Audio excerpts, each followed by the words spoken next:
So rise in this crazy little world. Darling, you're my angel with these sexy wine and curves. Can I take a ride? Explore your body. Round ya, let the rain fall down on me. I'm crazy, crazy over you. Said I'm crazy,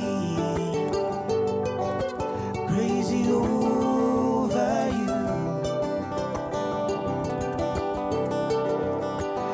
Time to be explaining all that's going on inside, but when I'm feeding for your love, you make me irate all the time when you kiss and caress me. I wanna touch you back, oh please let me be the one to hold you, be the one to treat you right. Run my fingers through your hair, Trina, before you sleep at night. I'll kiss and caress you, darling, I will love and protect you. I'm crazy, crazy over you.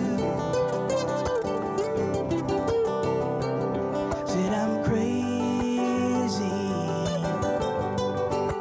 crazy over you.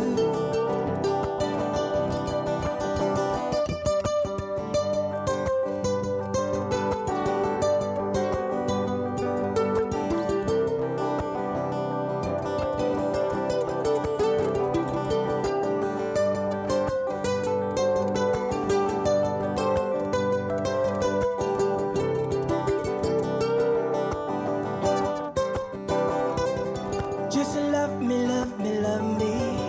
Please love me, love me, love me. Come back and love me, love me, love me. Yeah, yeah. 'Cause I'm crazy, crazy over you. Said I'm crazy, crazy over you.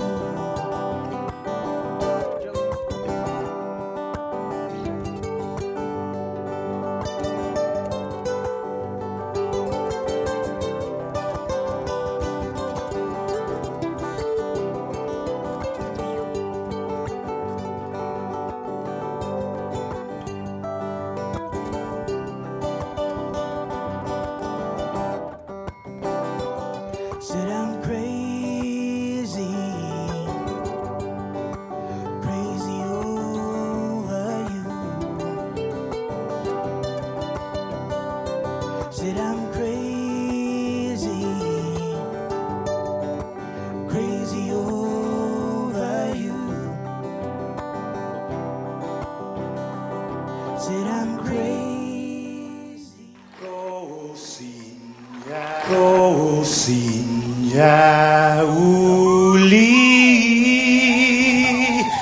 di sombranza temak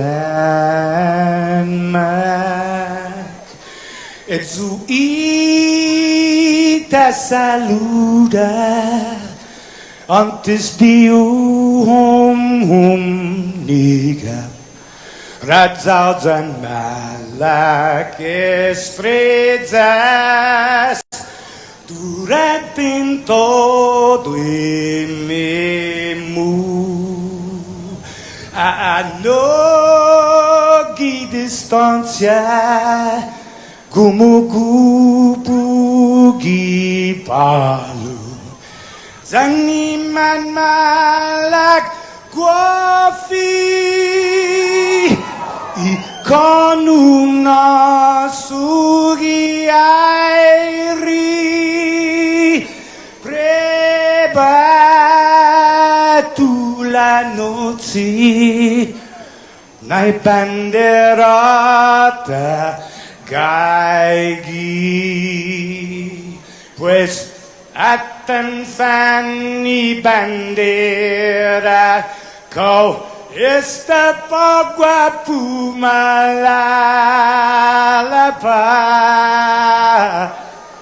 Giluk tanu man libri Sentamiti man ko badi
my nails right beside me. We just chillin', cause that's the way we do.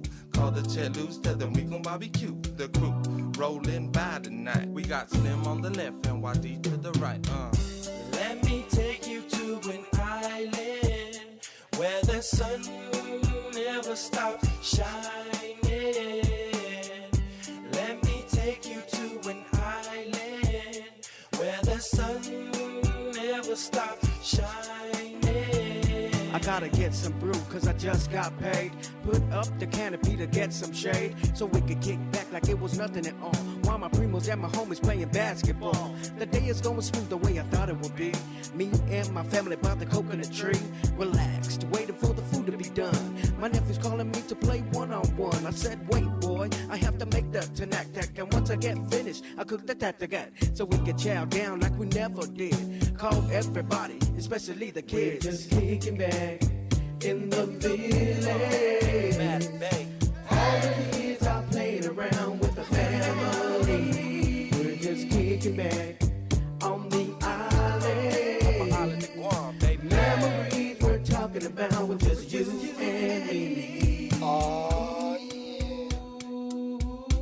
We're here in the beautiful island of Guam, chilling down in the wonderful village of Humane.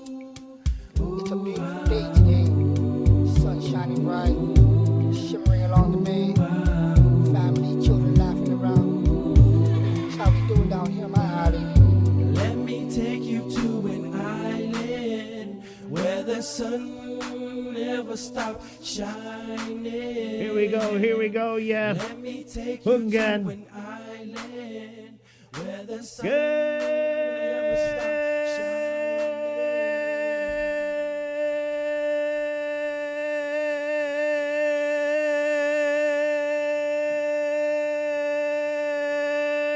Good morning, Guam. Right on. Good morning, Sabrina. Good morning. Jason, good morning, my friend. Good morning to you too. Right on. What a beautiful, beautiful Wednesday. I hope you guys got the sunrise this morning. Absolutely fantastic. Like, especially, I mean, if you're up, well, I mean, Guam's small enough. You just look to the north. Yep. Oranges, pinks. There are a little bit of clouds in there this morning. It was really, really nice. It's beautiful, Jay. Beautiful. A nice way for students in public school to enjoy that, what is technically the last day of summer. Correct. Yep. Beautiful sunrise. Jay, you know, sunrise, I feel like it's underrated. I'm buying stock in Sunrise. Right. I'm buy. He's got it's the stock. It's going up at the sunrise. I'm Jim Cramer from, Right. Yep. No, you got to get in on this. Big stuff. It's big. It's This huge. is not Elon Musk and Dogecoin. This is a winner. I got a sure thing.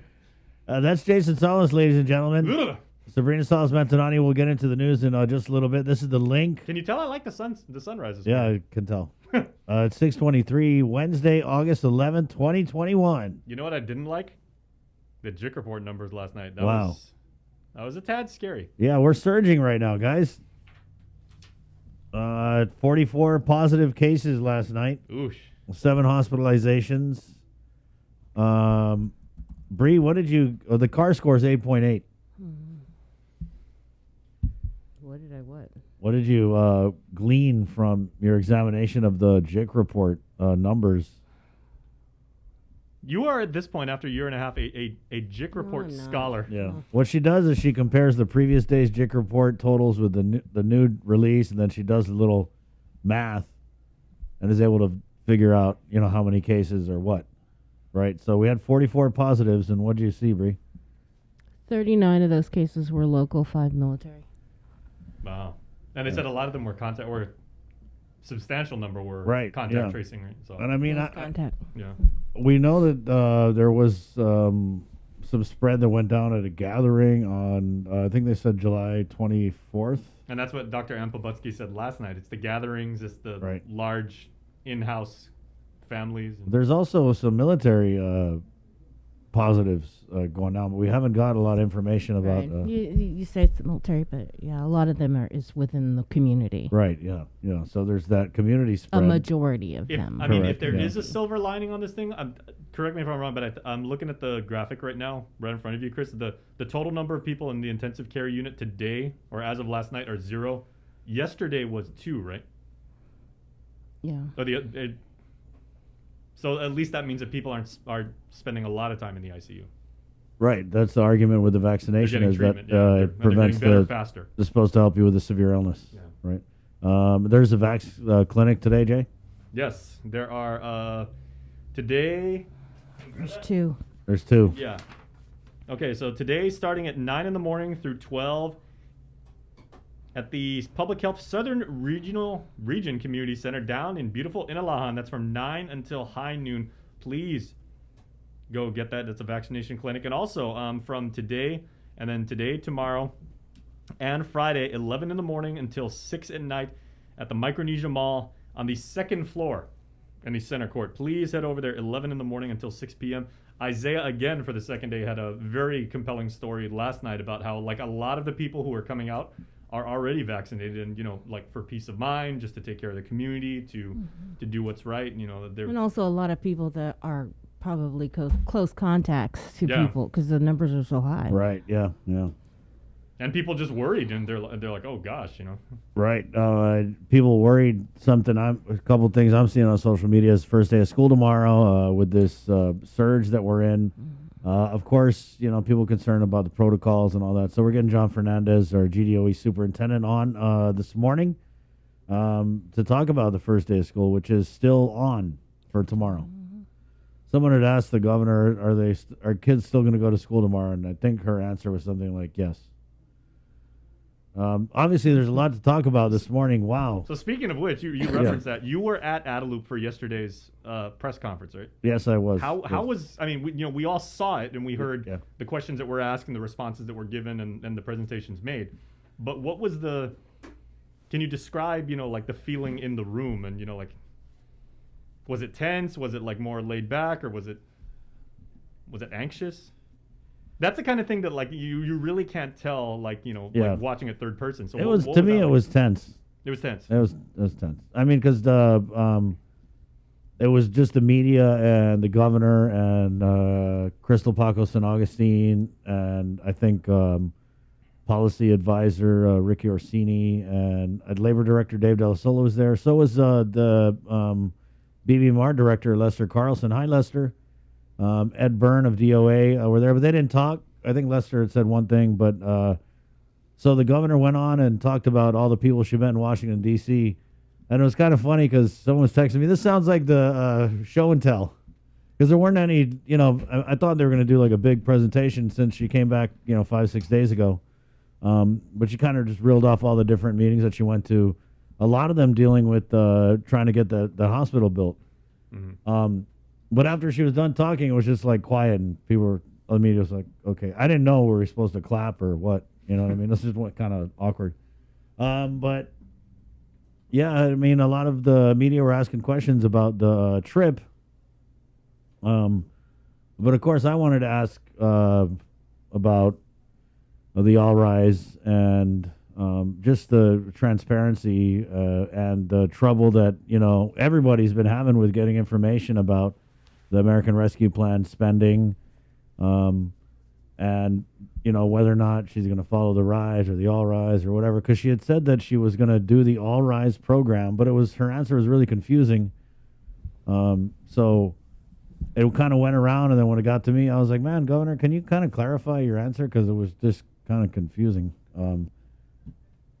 And I don't know, her answer was kind of more confusing, but I guess what So would you say you came out of this with more questions no, than man, when you came in? I'm telling you. You came out of that like, okay, she wants to build a hospital. Yeah, that's what, She is yeah, it's hospital. dead set. She's Yep. got to build a hospital. That's going to be her legacy, is if she gets this hospital done, you know. I wouldn't be surprised if they get a big mural of her on the side of it. But obviously this is like we her need big... a new hospital. Yeah, of Yeah. course. We Nobody's need saying a we new don't. Yeah, but you know, how are we going to get it? The process. Yeah, so that was kind of the takeaway. But again, it was just interesting to me because there's not a lot of opportunities to ask the governor, you know, questions, and she always has to go, you know. So there just wasn't enough time. I mean, we kind of did the round robin, and then the minute I started asking questions, it was like they were standing by to take the mic from me. I mean, it is what it is. I can tell that I'm not really well liked down there, but it's crazy because I'm not a crazy guy, and we're just like, trying to get information out to the people. So that's why I was asking, like, Gov, can you clarify this? Because I got to go on the air tomorrow and explain this mess. I didn't say mess. But then I had also asked her about this FOIA that Senator Jim Moylan had sent to Adelup. And I read the FOIAs. It was basically, he was saying, hey, can I get everything you sent to Treasury? Can I get your plan? And then he had sent another FOIA asking, which bank account is the ARP money in, which is nothing crazy. I mean, people have a right to ask questions, and the governor has many times said that her administration is the most transparent administration ever. I want to say ever. But so the and you've done a few FOIAs in your day. Yeah, What yeah. Bree is to Joint Information Center document analyses, you are to Freedom of Information requests. Thanks, Jay. Thanks for that. No, you've done a few. But I mean, I think Adelup totally is missing the point on all of this. The point is that they are so tight with information, so secretive, that you have senators can't even get the time of day, have to send FOIAs. Right? And he's not the only one who's sending FOIAs. That's where we're at, is there is just so little dialogue between Adelup and the Guam legislature that these senators got to send FOIAs, like the media, to get information. And so he had sent the FOIA, and the communications director, Crystal Pocono San Augustine, had released a statement attributed to her, which I'm not even sure she wrote. That was it seemed more like a Carlo Branch kind of statement. But it was just like reaming Senator Moylan. We'll read it later on when he's coming on. Which is just really, I thought, unfortunate. I mean, I'll be the first to tell you guys, like, I don't even think Senator Moylan's all that, but he's trying to do his job. He's trying to get information. And everybody wants to know about this plan. Everyone wants to know about the money, where they're going to spend it. And then it turns out they actually have spent ARP money already and didn't tell anybody. With everything that's going on, with people, senators, mayors talking about transparency, with the governor holding fast, with the lieutenant governor also saying that, we can't spend any of this money, all of that, and then behind closed doors find out they spent, like 14 mil or? Spent some millions, right? And Ed Byrne came on yesterday and let it slip, and then he was like, I can't tell you what we spend it on. So then I had texted the chief of staff, John Jr. Calvo, hey, Ed Byrne was just on here. He said that you guys spent all these millions. What did you spend it on? He didn't even respond, which is, to me, is just typical. That's where we're at. I mean, you are the chief of staff of a governor of an island. Like, it's just basic. You should respond to people who ask you questions about, whether it's me, Jim Moylan, or, Josefa Cruz out on the street. I mean, just not respond, and you're getting paid like $130,000, dude. That's crazy. It's just totally unacceptable. But it's the bed they made, and that's the problem. Is that just like you can't say you're transparent when you're biting the heads off people who are trying to get information. It's so basic that I don't understand why I got to come on here and explain the concept. But we're going to talk, obviously, we're going to talk about that. We'll talk about the governor's trip to D.C. There's a bunch of stuff. There's COVID, obviously. She said that during her press conference, they paid over $11 million for quarantine facilities, $678,000 for the ISOFAC, and additionally $674,000 in ARP money went toward the homeless shelter operations in Mighty, and $50,000 in bereavement grants, right? So that's where the money went. They could have paid you guys some money, definitely, but it went to Cortec to pay for that quarantine. I mean, that's the first thing you're going to spend it on is go pay off your political campaign bankrollers. Like, what the hell? It's just crazy. It's crazy that they spent this money. They didn't tell the senators. It came out on the link. And then we spent all day trying to figure out what they spent it on. The governor was like, I'll tell you what we spent it on. We spent it on this. And so the senators are just scratching their heads. I mean, it's just one crazy turn after another. Well, it'll be interesting because today is the first day of budget sessions, and DOA, BBMR, DRT, they're all expected to be there for the committee of the whole.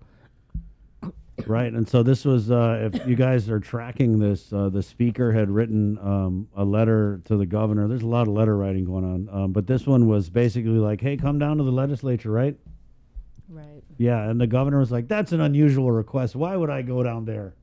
I got people to go down there for me.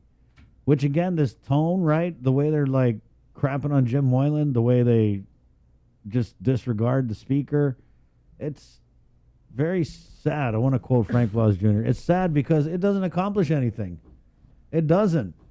But, I mean, they spend more energy coming out with this statement to bash on Jim Moylan than they do giving out actual information. That was a waste of time. You should have gave out some information instead of writing 6 paragraphs to bash on a senator. I don't get where they get this negative energy. Anyway, it's 6:36. Miss a link, miss a lot. Don't miss it, guys. It's going to be pretty hot today. We got a lot of people coming in. John Fernandez, Superintendent of Education, of course. Dr. Hoa Wen, the PAG Chair. They were in a GDOE Zoom meeting last night. Bree, we're getting here in the comments. Thank you, Facebook Live, by the way. And they said, just FYI, last night, Dr. Wen was on the GDOE Zoom meeting and said there's not only a Delta variant, but a Delta Plus variant circulating in the U.S., yes, which is very much stronger than the original COVID. Yeah. So we're getting him. And then we're getting from the Physicians Advisory Group, Dr. Michael who is going to talk about back-to-school protocols. I'm sure he's been busy in the last couple of days. Right, yeah. He's coming on. We're getting a bunch of the senators. Senator Chris Duenas, Senator Moylan, reached out to Senator Tello, Senator Sabina to kind of come on because this has been a real soap opera with this all rise. I don't even get it. I want to bash my head on the wall. I really do. Because they're acting like the senators, I mean, the governor basically was like, these senators gave me a messed up law with the RISE Act. But the AG vetted that way back, I want to say in February. And now we're doing the all rise with the $30 million cap, which means you guys are all going to fight for this first come, first serve thing. And that's what's happening is basically she was just bashing on the senators. They gave me this bill. I asked her something and she just went off. Like, I didn't even, whoa. She was, well, we're going to play it. But she basically said, Chris, look at these bills they gave me. What am I going to do with this? Huh? One says this, the other says that. Busta. All rise. Which to me is funny because I know they knew that she was going to do this the whole time, and they allow these senators to run around asking questions, knocking on doors, passing bills. So she is just leading this dance with these senators, and she is just stepping all over their toes. It's 6:38. Let's go ahead and get into the news now. Right here on the link, which is brought to you by Pacific Points, Calvo Enterprises, ITNE, and Jack in the Box. With our first look at news, the very latest from the KUAM News team. Sabrina Salas Matanani, good morning. Half a day, everybody. The island's CAR score and positive cases continues to climb. According to last night's JIC report, there were 44 new cases of COVID. They were identified out of 764 tests performed on August 9th. 16 of those cases were fully vaccinated individuals. 20 were identified through contact tracing. To date, there have been a total of 8,769 officially reported cases of COVID, with 143 deaths. 228 cases are active. 7 people are hospitalized, with 1 receiving ICU level of care. The CAR score is 8.8. Additionally, 2 more GFD employees tested positive. 1 is an emergency medical dispatcher and another is a firefighter assigned to the rescue unit at the Hagåtña Marina. The Joint Information Center also reporting that 3 more GDOE employees tested positive. 1 case from Weddingale Elementary, another from Beneventi Middle School, and another one at Leaguan Elementary. Island residents, in the meantime, are urged to continue to hold the line by wearing your masks, watching your distance, and washing your hands. If you have not been vaccinated, you are urged to do so. A vaccination clinic is being held at the Southern Region Community Health Center in Inarajan from 9 a.m. to 12 noon. Another clinic is being held today at the Micronesia Mall from 11 a.m. to 6 p.m. Free COVID testing also continuing in Teason today at the Old Carnival Grounds from 9 a.m. to 12 noon. Senator Frank Bloss Jr. has introduced legislation that could impede the governor's mandate for all employees in the executive branch to get vaccinated. Bill 176 would amend local law only allowing the island's public health authority, and in this case Governor Leon Guerrero, emergency powers in a public health emergency. According to the measure, the public health authority, when mandating a vaccine be administered, it must be unconditionally approved, not emergency use authorization by the United States Food and Drug Administration. The governor, as reported, has ordered that all line agency employees be vaccinated by no later than September 24th or face disciplinary action. The other option would be that these employees submit to a weekly COVID test. It's been widely reported that full FDA approval is anticipated within weeks. With more news now, here is Isaiah again. This news update is brought to you by Pacific Points. Do more, get more. Half a day, good morning everyone. Guahusi Isaiah Uggan with your headlines here on The Link. The focus of the governor's trip to Washington was to let federal officials know that her top priority was to build a new hospital. That was one of the main points she made during a wide-ranging news conference today at Adelup. The press briefing opened with Adelup Communications Director Crystal Paco San Agustin reading off a long list of political, government agency, and military leaders that Governor Leon Guerrero met with in Washington, San Francisco, and Honolulu. The governor primarily sought their help in the building of a new medical center of excellence. She says she got their support, if not any specific promises of funding. No one said to me, Governor, here's $400 million. Go at it. No one said that. I didn't expect that. What I did expect and what we did achieve is everyone now there that I've met knows that my highest priority here in Guam is to build a hospital and the need for that hospital from a national security interest way and also as a regional center to help out also the other island sovereign nation. On another issue, the governor was critical of a pair of recently passed bills that amend the RISE Act. She said they were conflicting and sow unnecessary confusion at a time when so many people are waiting for much-needed relief.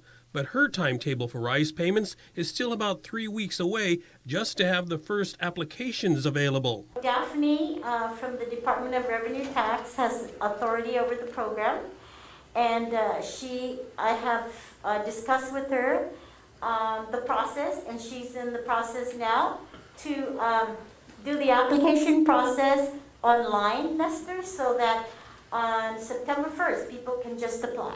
The governor also responded to questions about the upcoming budget session and senators' complaints of her lack of transparency over the use of ARP funds. She and Legislative Appropriation Chair Joe San Agustin agree that general fund projected revenues alone should be used to fund government operations. Although if there's a shortfall, she acknowledged that some of the estimated $600 million in American Rescue funds can be tapped. So if it means that there is a shortfall even now with the fiscal year 2021, and they budgeted a certain amount for fiscal year 2022, then yes, of course. But I have discretion over that. It's not through the legislature. As for the details of her ARP spending plan, she says it's still not final yet, and she'll be glad to share it publicly when it is. For Guam's News Network, I'm Nestor Lecanto. The governor confirmed during her press conference that she has already begun spending ARP money despite senators waiting for a detailed plan. During her press conference at Adelup, the governor says she used over $11 million for quarantine facilities and $678,000 for the isolation facility. The governor added, though, she is anticipating costs to be reimbursed from FEMA. Additionally, $674,000 in ARP money went towards the homeless shelter operations in Mighty, and $50,000 in grants went to family members who lost loved ones to COVID. The governor said each of the expenditures are in line with the Treasury's interim final guidelines. The fiscal year 2022 budget session gets underway today, and the legislature is projecting about $25 million less revenue than the current year. After weeks of budget hearings, Appropriations Chairman Joe San Agustin and Office of Finance and Budget Director Steve Guerrero say they've come up with a substitute measure that they believe will cover agency needs. Thank you, Madam Speaker. To all my colleagues, based on the budget bill that was submitted by the governor, they were only looking at appropriating 610. We're projecting to appropriate 617, so it's $7 million more. So it actually takes care of the agencies based on what the governor had requested for 2022 with a plus up. And how solid is the 617? Are we really tracking 617 million in revenue given the anticipated loss of federal funds and the still slow recovery of the tourism industry?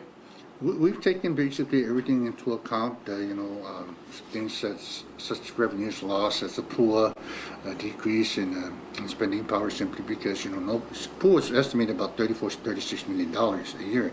That's going to be an overnight drop in revenues for Guam. We do a corresponding correlation between that effect and how much it is on the retail side.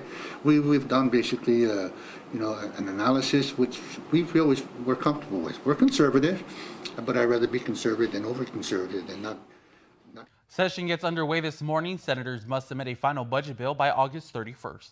And according to the Guam Environmental Protection Agency, Samsung E&C American Incorporated has either completed or is in the process of completing the compliance orders issued in their notice of violation. KUAM's Tyler Mazzanani reports. Samsung E&C America Inc. is the construction company in charge of the 181-acre solar farm in Mangilao. Failure to follow their approved erosion and sediment control plans resulted in one of Guam's fresh water sources, Marble Cave, being filled with inches of silt. The overall damage equates to up to $18 million. Several regulatory agencies have lit a spark under them to get the project into compliance. The Guam Environmental Protection Agency issued Samsung a notice of violation along with compliance orders centered on 5 ponding basin areas throughout the site. Guam Environmental Protection Agency spokesman Nick Lee explains the latest progress. By August 5th, they needed to complete an installation of interim measures intended to partially capture any runoff off the project site. So that has been addressed by August 12th. They were to submit a revised design, which would include armored overflow weir. That work is in progress already. Samsung must also complete active soil stabilization and vegetation measures on that same date. But the big deadline Guam EPA is looking at is August 28th. So that the contractor can complete the installation of ponds 2, 4, and 5 in accordance with their approved erosion and a sediment control plan. And the other big ticket item there is to complete the installation of the armored overflow weir on pond 1. All critical things that need to take place in order for the agency to approve the rest of Samsung's operations. According to Lee, Samsung has provided updates almost on a daily basis since receiving their NOV, and Guam EPA personnel from their water control program and chief engineer conduct site inspections the same day.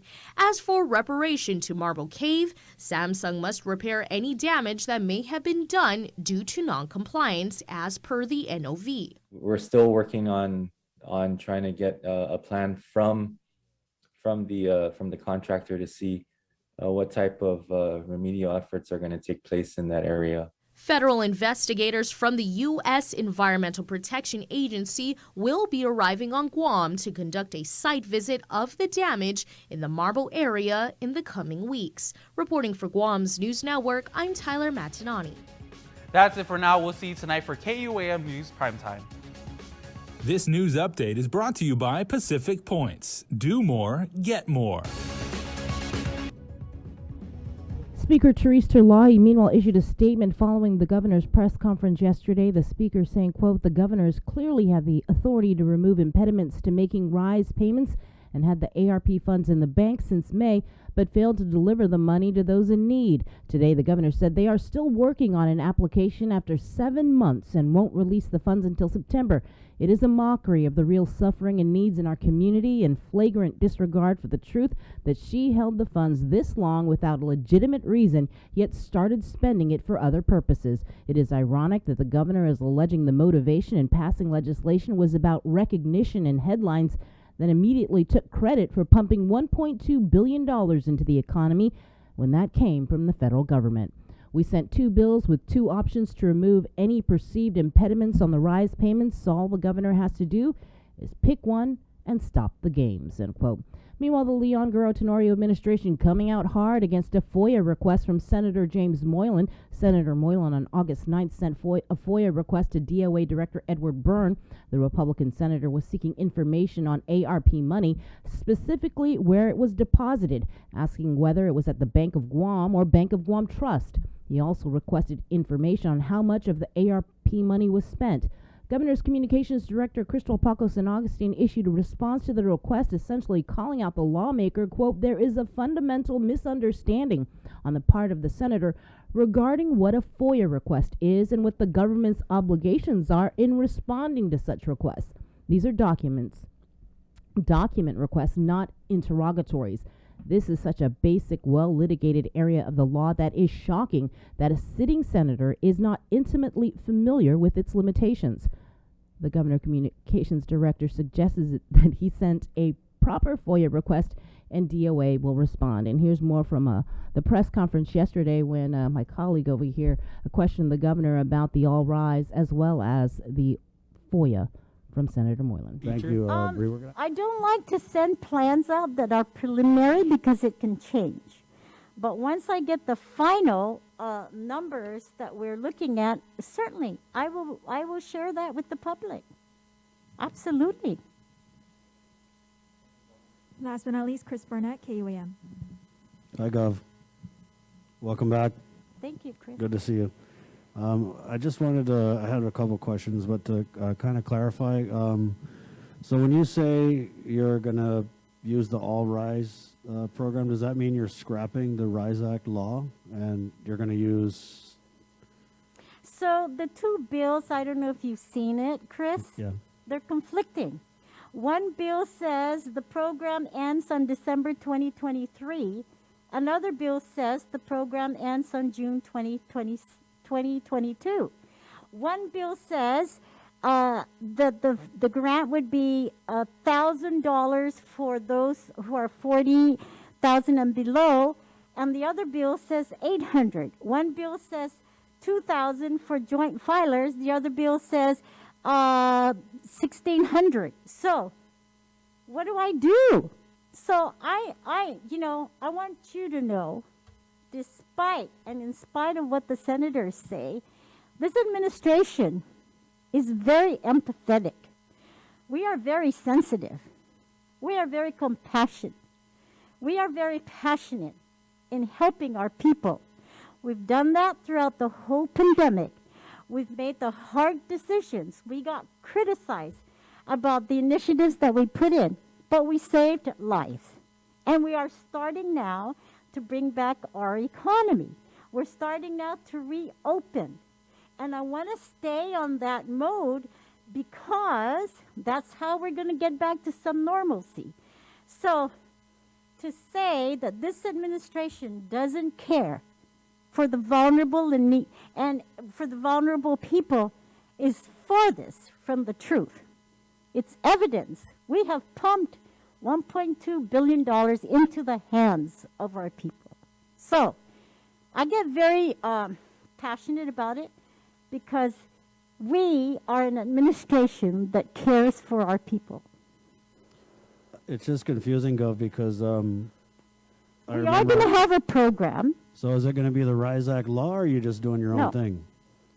It's not doing my thing. No, I mean, are you It's just the doing it to administration taking responsibility to help our people. I still have another question.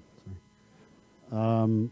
I wanted to talk about transparency, Gov. I'm pretty sure you follow media reports. It's been 3 months since we got the money. You asked the senators to come here and meet with you and submit a spending plan for the ARP. They haven't really gotten any feedback from you, and I'm pretty sure you've received their many letters and questions and comments about exactly what your plan is. And you said you don't like to release anything preliminarily, but we've had directors come on the link and they've said, oh, like Uncle Carl said, Governor Liu is giving me $30 million for this. We had other agencies say, oh, we're getting $20 million out of ARP for this. So there is some type of plan. But when the senators try to ask about it, they don't receive a response, and they're resorted to sending FOIA requests. And I know you saw Senator Moylan's FOIA request. And I wanted to read just a little bit of this response that was issued by your communications director. And it says that Senator Moylan's actions are a thinly veiled attempt to abuse the FOIA process to shout political views into the public sphere and bully hardworking government agencies into responding in the name of transparency. These questions are beneath the dignity of this administration to respond to, and frankly, they should be beneath the dignity of this senator to ask. In a climate of fake news, this senator creates fake work. But Governor, I read Senator Moylan's FOIA request, and he was asking for any documents you submitted to Treasury about the plan. He was asking about which bank account the money's in. So how do those simple questions warrant a response like this? And what are you going to do to improve the tone and the working relationship that you have, or some might say you don't have, with the legislature? I think it works both ways. But yes, my response, I truly support my response and truly believe in all that I have said. Thank you, everyone, and that concludes today's press conference. Governor Leon Guerra has another engagement. Please be safe, and we look forward to seeing you soon.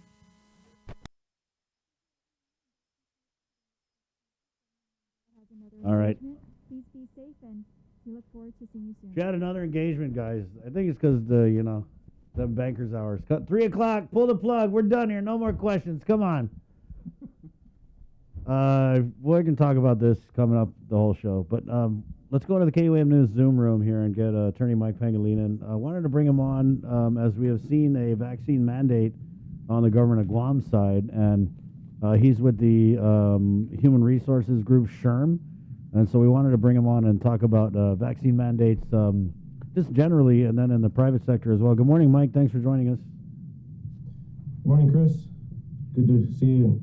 This early in the morning? You sure about that? Well, last time we talked like this, it was already 18 months ago. Right, It yeah, seemed like that was crazy. Yeah, that was the very highlight. beginning. Right. Mike, so I guess vaccine mandates, what can private companies do? Well, I can understand the concern from the public and just everyone generally. You have a mandated shot in your arm, and that's going to obviously give you this feeling like your rights are being invaded. And I can definitely understand the concern about that. It's unusual that you would have some kind of a mandate like that. I mean, in this situation, we're in a very unusual time. But I think that in terms of whether an employer can require the vaccination, it's really, from a legal standpoint, it's not really a close call, because of the conditions we're in, right? It's a workplace safety issue, and workplace safety is always the most important factor, when it comes to regulating the workplace, right? Obviously, you want everyone to be comfortable in the workplace, and there's issues about harassment and things like that, but there's nothing more important than workplace safety, actual physical safety. So employers, it's like when I said it's not a close call, it's from a legal standpoint, an employer has to create a safe workplace. And in this situation, there's, people disagree as to how dangerous COVID is, but just all the evidence that we've had over the past 18 months is that it is something that's potentially deadly. And an employer not only has a right to workplace safety, but an employer has an obligation to its employees and to the public to have a safe work environment. So it's not that all employees are necessarily not all employers are necessarily going to go as far as requiring that the vaccinations be given, but it is definitely allowed by law. And in anticipation of the concern, that there would be over this, even the federal agency that's in charge of enforcing anti-discrimination laws and making sure that employees are treated fairly and not, terminated for unjust reasons. That's the EEOC, Equal Employment Opportunity Commission. They've even issued guidance in advance because they knew this was going to be a concern. That there is no civil rights violation if an employer mandates vaccines. And one of the reasons for that is that it's one thing if you're requiring employees to get vaccinated, and saying that, okay, all employees, in other words, you're forcing someone to get a shot in their arm. The way that the courts and the EEOC look at this issue, it's not that you're required to get the vaccine. It's just that if you want to be in the workplace, you have to get vaccinated. So that it's not as though you don't have other alternatives. Obviously you can find another place to work. There's ways that you can try to, if employers are able to accommodate employees that have legitimate reasons for not getting vaccinated, employers have to do that. There's two particular categories of exemptions that employers have to allow for. One is if you have a disability or if you have some kind of physical condition that would prevent you or make it dangerous for you to be vaccinated. And that's pretty narrow. I don't think there's too many physical conditions that fall into that category. But under the Americans with Disabilities Act, that would be considered a disability. Somebody who has some sort of issue where they can't get vaccinated, the doctor is recommending that they don't because it's dangerous for them. They would then be considered disabled, and then the employer in that situation has to try to find an accommodation for that person, just as they would if they had any other disability. If an employer has a job where you have to be on your feet, greeting customers, for example, and then an employer has some issue and can't stand, then you'd have to try to accommodate that employee, find a way, if you can, if there's a way that you can accommodate the employee, if they can do it in a wheelchair, if they have some other assignment you can put them in where you can still keep them employed and it doesn't disrupt your business, doesn't have an undue burden on your business, you have to try to do that. So in the same way with an employee that for some physical reason can't get the vaccine, is there a way you can accommodate that employee? Can that employee work remotely? Is there another way that you can minimize the risk of harm to the public and still keep that employee employed? You have to try to do that. And the other category is not under the ADA, but it would be under the Civil Rights Act of 1964, and that's a religious accommodation. If an employee can't get vaccinated or doesn't want to get vaccinated for a legitimate, sincerely held religious belief, you then have to try to accommodate that employee in a similar way, try to find a way that that employee can still work and not be at risk to the public. Mike, sorry, but with this religious exemption, right, I was just wondering, what religions do you think that this would be applicable to? Because, I don't know. Yeah, not really sure either. In that one, it's obviously very sensitive because, you're talking about religious beliefs, deeply held religious beliefs, which are obviously, they're very sensitive, can have an emotional component. Yeah. But from an employer standpoint, you're not really allowed to make so much of a judgment call on that.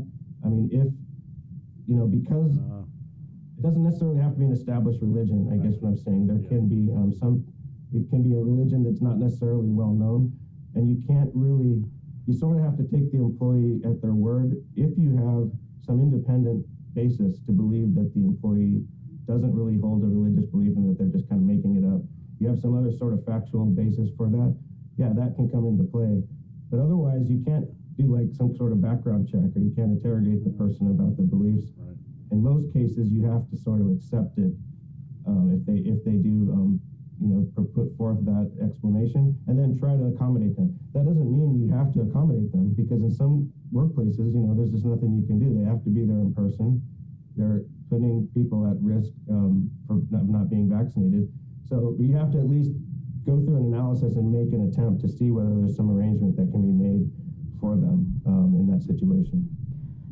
Mike, in the EEOC guidance, does it specify that when a private company implements a mandatory COVID vaccine program, that the vaccine has to be fully approved by the FDA, or emergency use authorization is fine?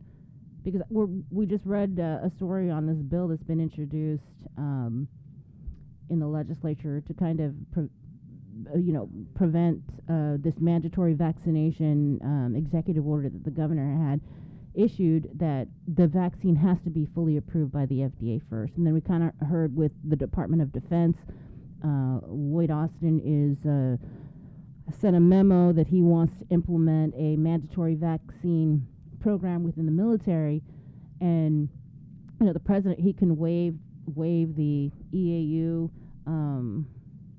or the FDA when they give full approval.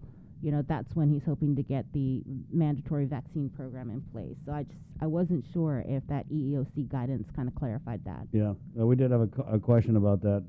What about the vaccine status as only being emergency use approved? Do all the things you said still apply, or is that more for FDA approved vaccines and whatnot? Yeah, so the EEOC guidance doesn't distinguish between the two, and it came out in May, right? It came out long before there was any sort of target date, I think, for full FDA approval. So it contemplates existing approval, the emergency use approval, it doesn't really distinguish and doesn't really give an analysis of the distinction. But it came out at a time when that was the only approval was emergency use, so what it says is that right now, the current status of the approval, it can be mandated, and it doesn't constitute any sort of civil rights issue as long as you accommodate those two exempt categories that I mentioned. So it looks like for the employees who may not want to get vaccinated, that their out would be the religious argument, unless they come with some kind of, I'm a member of the church of we hate vaccines. Yep, it's against my religion. If it's something like that, something that just seems on its surface kind of ridiculous, then the employer could maybe raise a question. But other than that, if you just say it's against my religious beliefs, that acts as some kind of shield? It does, but like I said, it doesn't mean that that's the end of the analysis. Then you have to look to see whether you can reasonably accommodate the employee, and that's often not possible. Right. If it is possible, it's fine. I don't really anticipate that this is going to be a huge problem for most employers in Guam, because unlike the States, here most people are vaccinated. And a lot of employers who would decide to implement a mandatory policy, most of their workforce, most employers in those industries are probably have almost fully vaccinated employee workforces to begin with. So there may be here and there some issues with it, but it doesn't seem to me that in Guam, at least, it's going to be a major issue. Right. We're already approaching 90% vaccination of the adult population. How many other people are left? Right, is what you're saying. Yeah. One thing I would add to that, though, is that one thing that's important is that even if we can rely on the EEOC, and they say that mandating this requiring a vaccine does not create a civil rights issue. If you cannot employ the person, the EEOC says that that's not, in other words, the employee has to find another job and can't work there anymore. That does not constitute wrongful termination. If the reason is that they're not getting vaccinated, so you can't let them in the workplace. But when you implement this policy, it's really important that employers do it fairly.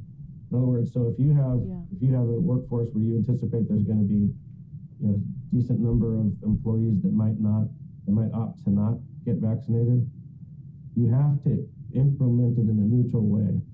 In other words, let's say half of your workforce now doesn't come to work because they have a problem with the vaccination. Now you only have half of the staff that you thought you would have.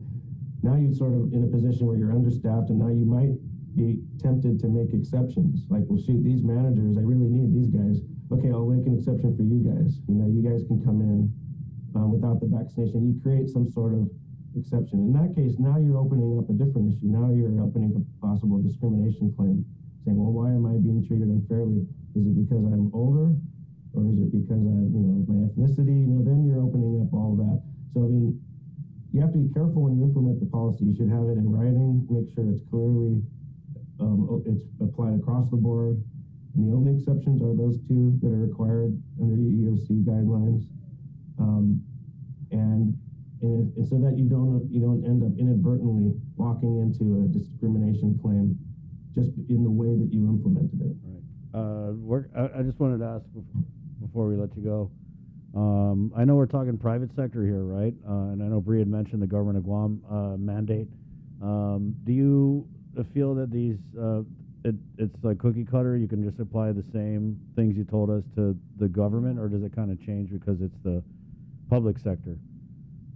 Well, it's actually, it's more, a little bit more complicated analysis when it's the government doing this because, you know, civil rights are more of an issue. The main thing about the constitutional rights is that, you know, the state is not supposed to take action against you that violates your rights, right? So when the government's doing it, there's a little bit a heightened level of scrutiny on that action.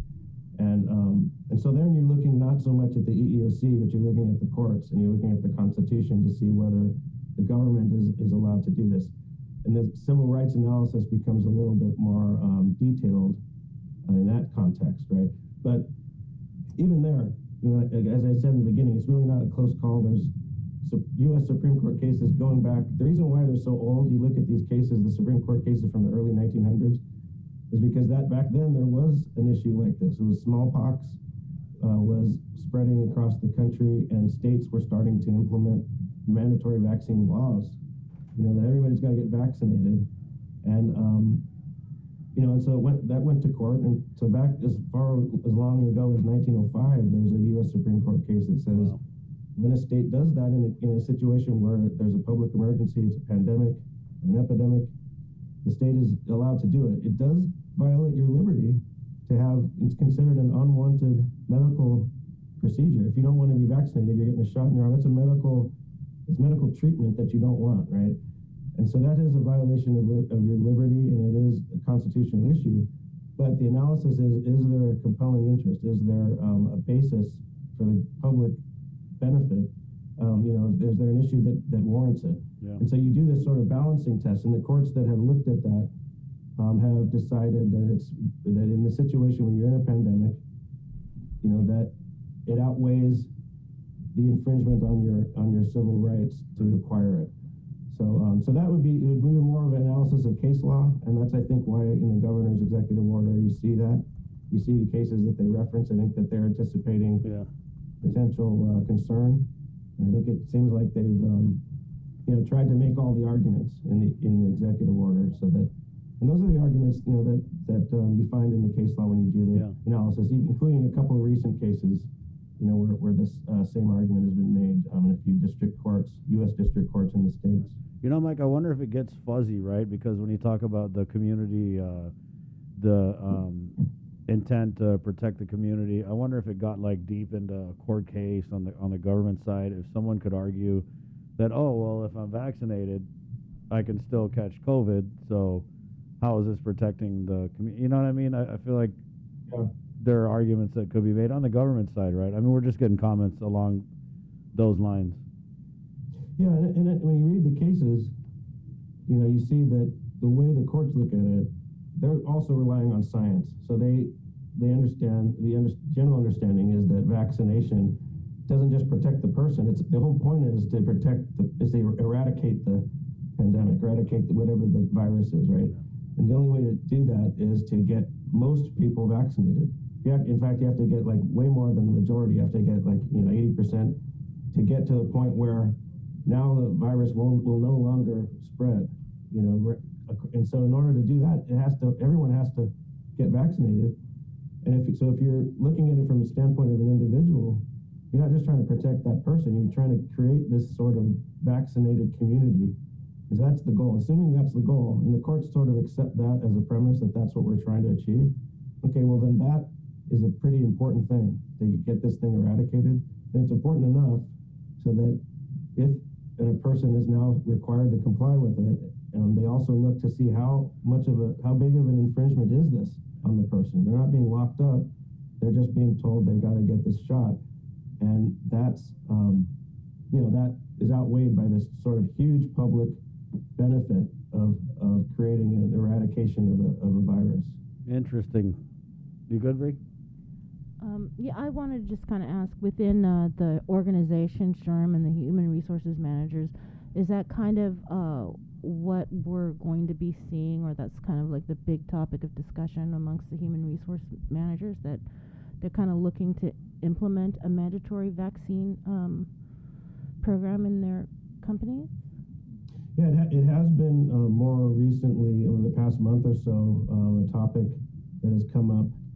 You know, the SHRM members of SHRM are mostly HR professionals, HR managers from different companies, and there's a community of HR managers. It's everyone knows each other, and so they kind of sort of like bounce things off each other. They want to, if they have a policy and the way they do it in their workplace, they'll sort of share that with other HR managers from other industries to sort of get, so that everyone's kind of on the same page, and everyone's also, if they've got some good innovation and a good way that it's been rolled out and worked well, then they'll help each other. But it's definitely a lot more lately. I mean, a few months ago, we were talking about mostly just encouraging employees and ways to incentivize employees to get vaccinated, making it easy for them, paying for their time off, give them paid leave to do it, making sure that there's plenty of opportunity, telling them how it can be done.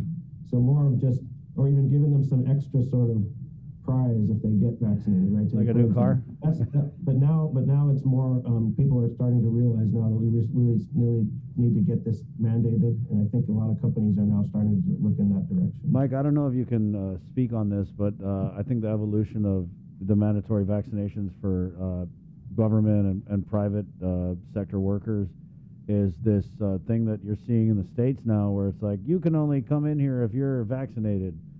You can only shop here if you're vaccinated. You can only get a coffee here if you're fully vaccinated. Do you think we're going to see that type of thing on Guam, and does it hold up legally?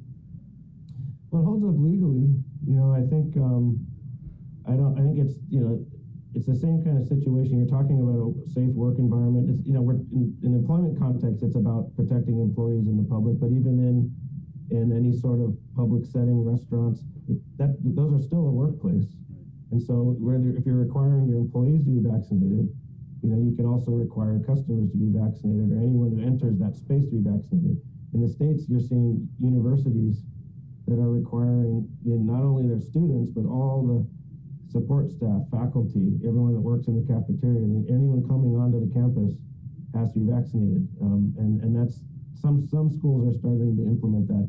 But it's a very similar type of analysis as the EEOC analysis, and that that workplace safety, or just the safety of any sort of public environment, especially in enclosed space, it outweighs the sort of the infringement on liberties that people are concerned with. Well, thank you, Mike. Yeah, that Mike. was a lot Wow. of good that was really information. interesting. I thought we were going to fall asleep when they mentioned human resources. I was like, huh, what? But this is like, it's hot, man. No, you know what I mean? Usually human resources like, oh, snore, but this is hot with this vaccine mandate. And then seeing what they're doing in the States with not just the mandates, like I said, for the employees, but also for the customers, right? Right. Yeah. So thanks for coming on. If anything new develops, let us know, because we do know that there were some private sector businesses that have already announced that they're mandating vaccination, like AMC, Dr. Ho Wen's clinic. Mm-hmm. Well, especially the health service providers. Right.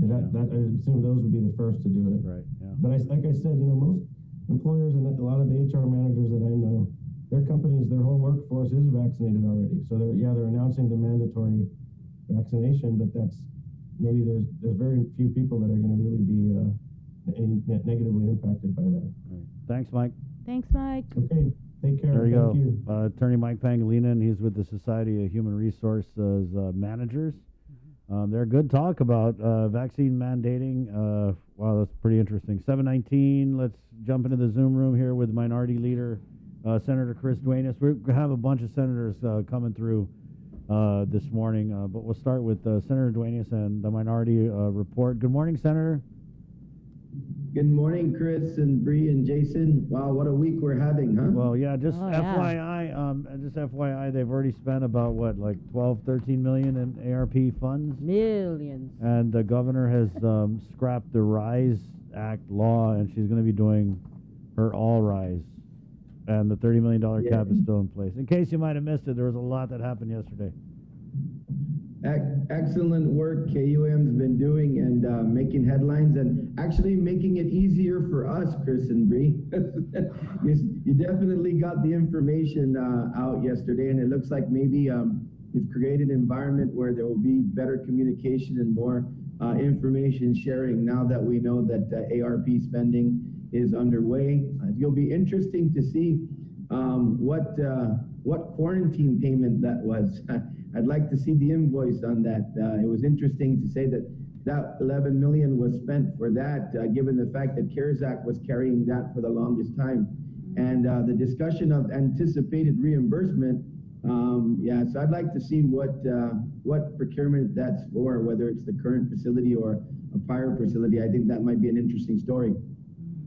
Well, the spending report, right? The first report is due to Treasury, I believe Mr. Burns said was August 31st. But, you know, right. It's just interesting to see that we got, I don't know, Mr. Byrne was confirmed that, yeah, they spent the money. And you guys have been asking about it, and, you know. It's just weird that they spent it without telling anybody. I mean, I'm not going to say you lied, but you just didn't tell anybody. I mean, you stick your finger in the air and everyone's crying about what are we going to spend this money on. And they spent it, and it was just interesting to me that they didn't tell anybody. It's been a couple weeks. Yeah, that is weird. I mean, this whole thing's been under wraps, right, for the longest time. And we can't tell you, we can't tell you, we can't tell you, and then we're spending money, right? It really just, it seems, and then, you know, going into the RISE Act, I think that's why the people are probably going to become more increasingly frustrated, because all this discussion on spending, and you did some detailed work to find out that you could spend on the quarantine. Obviously, you've done, you know, particularly if you want to spend money, you're making the effort. But when it comes to this situation, and, you know, I got a solution for the governor as well. You know, go ahead and veto the bills and send us back, and then we'll only override one of them. And then you don't have to make a decision anymore. But, you know, I think that, I think really, even that excuse, I stand with the speaker. You know, pay it now. It's like the goalpost keeps moving. Now it's September 1 for the application. You know, we're treating this thing like we're trying to, you know, get to Mars. You know, it's rocket science, right? And I just don't think it's that. And so I think we need to continue to keep the pressure up and find out really what's behind this. You know, and that you have an EO in place already. You can amend the EO. You don't need a brand new EO or scrap it altogether. But you know, we'll continue to do the cat and mouse thing, but the fact of the matter to me is that it's not rocket science. I stand with the speaker. I love her statement that, you know, you're accusing the legislature of trying to get credit and playing games. And the fact is, immediately after you say that, you know, that's the situation, you go into this, you know, discussion of how you've saved the people with $1.5 billion of federal money. I mean, it's your job, right? It's your job. It's a pass-through. I mean, you know, if you went out there and created a program where we got $1.5 billion because of your ingenuity, I'll take that. But if you're taking federal dollars intended to help the people and passing it through, it's a little bit tough to stand on the mountaintop and say, I did this for you. Once again, let's continue to give credit to the people. That's where it belongs. But on this budget, you know, I got to say that here we go again, right? With this budget, no time in the history of the government of Guam has any governor been able to craft a budget while having a $6 million savings account right next to you. And that's what we're looking at. And that's exactly why we've asked for details in this budget, because it is going to affect how we budget. I respectfully disagree with my good friend Joe, that Senator Snogestein, that you know, our job is to pass this budget and it's not affected by the ARP. Here's the reason why it is, Chris and Bree, is because one of the first things that any governor does when you pass the budget is they send a circular out that will put a restriction of between 5 to 15% a hold on money to make sure that they can control spending. In this situation where you have ARP that you can use at will, they don't have to have any fiscal discipline. Basically, you're like, whatever we fall short, we just go to the savings account, pull it over, and make sure the budget. This will probably be, if we do it right, the first real balanced budget in the government of Guam, because you have this ability to take care of shortfalls. If revenues aren't tracking on GRT, if the income tax is not tracking, if special funds are not tracking, you have the ability to adjust that with a savings account. So it does have a big effect. And them disclosing to us what they're going to use the funds for really is important, because that directly affects the appropriation levels and directly affects also in terms of, monies available for appropriation. So it's just not true that the ARP does not affect what we do. But I know that members of the minority have some excellent amendments that are prepared, and so we'll move forward with that. And I also disagree with putting all these large funding, sources in for the hospital and some other things in the budget bill. I think those should be debated as standalone issues, and so I have some reservations about that as well. I mean, Senator, there's nothing stopping the governor from, even with the fact that she has the authority over the ARP, there's nothing stopping her from saying, yeah, let's go ahead and do a budget, guys. We got the $600 million. Let's put it here. Let's put it there. This is what we're going to do. Working together. I mean, there's nothing, absolutely nothing stopping her from doing that. Right. And once again, guys, the thing is that we got to make sure, because the people of Guam expected this $600 million to benefit not just the government and the government services being provided to the people. They expected direct assistance like the RISE Act. They expect other things that we plan to do with that funding. So you got to make sure that the government continues to exercise fiscal discipline, so you're not taking any more resources than you need from the $600 million, because that really should go into the private sector. That should go into programs like the legislatures discussed, like making sure we can take care of Chamorro Land Trust, get those lands surveyed and get infrastructure in there so we can help with affordable housing. There's things that the people of Guam want from this as well. And so when we make sure that everything is taken care of, and I understand the critical services, public safety, our hospital, education. It looks like the education budget is not the greatest, but it looks like it will do its job for what Superintendent Fernandez and the board asked for. Don't remove our maintenance of effort. Don't drop our budget so that we could possibly lose our federal funds. So there's some good stuff in here. But the thing is that, I think the people of Guam, if traditionally we would have a reserve to make sure that we don't overspend, then we should have that reserve in place still, not just lift all caps because of the fact that, we've got this savings account. The people of Guam want us to use that money in the best possible way. Right. Yeah. Let's bring on Senator Teletaitagui. Good morning. Good morning, Senator. Good morning. Good morning. Right on.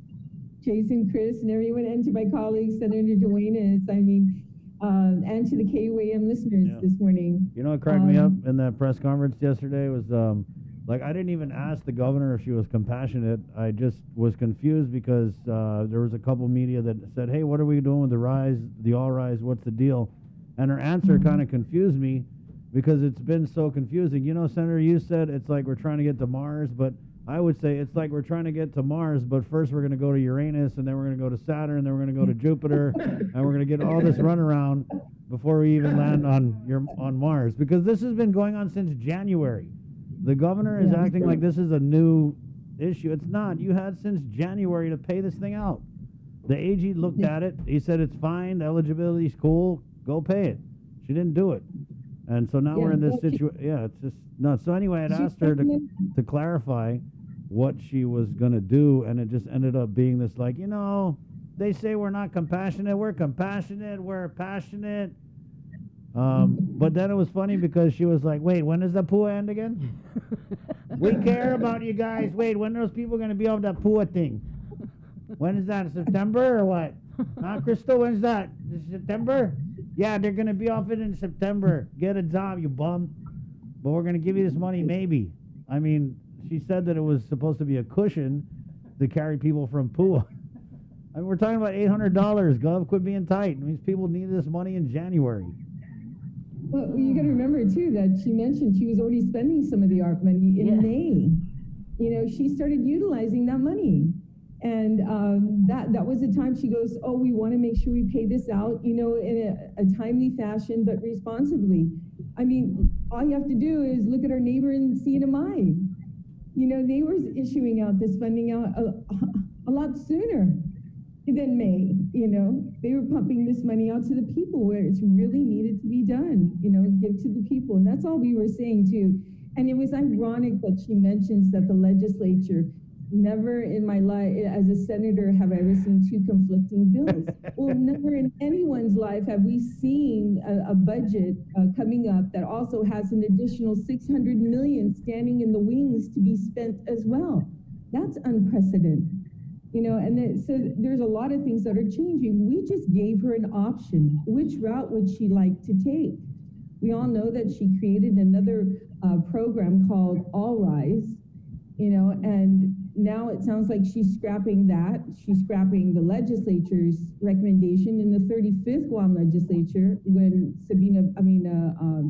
Senator Regine Bisco Lee proffered this Rise Act, and now I think it sounds like she's going to scratch that and create her own. I mean, I wouldn't be surprised if this one's called the All In Act, you know? I'm not.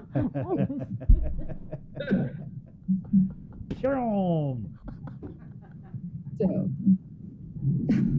Sabrina. You know what, Adelup just heard that. They're I'm like, so you know glad what, I that could make you that guys is, laugh. we're going with that. I want I'm it so surprised all I in. didn't think of that. What? Yeah, I want it to be all in. Never mind the all rise, Daphne. Never mind the all rise. We're gonna be all in, guys.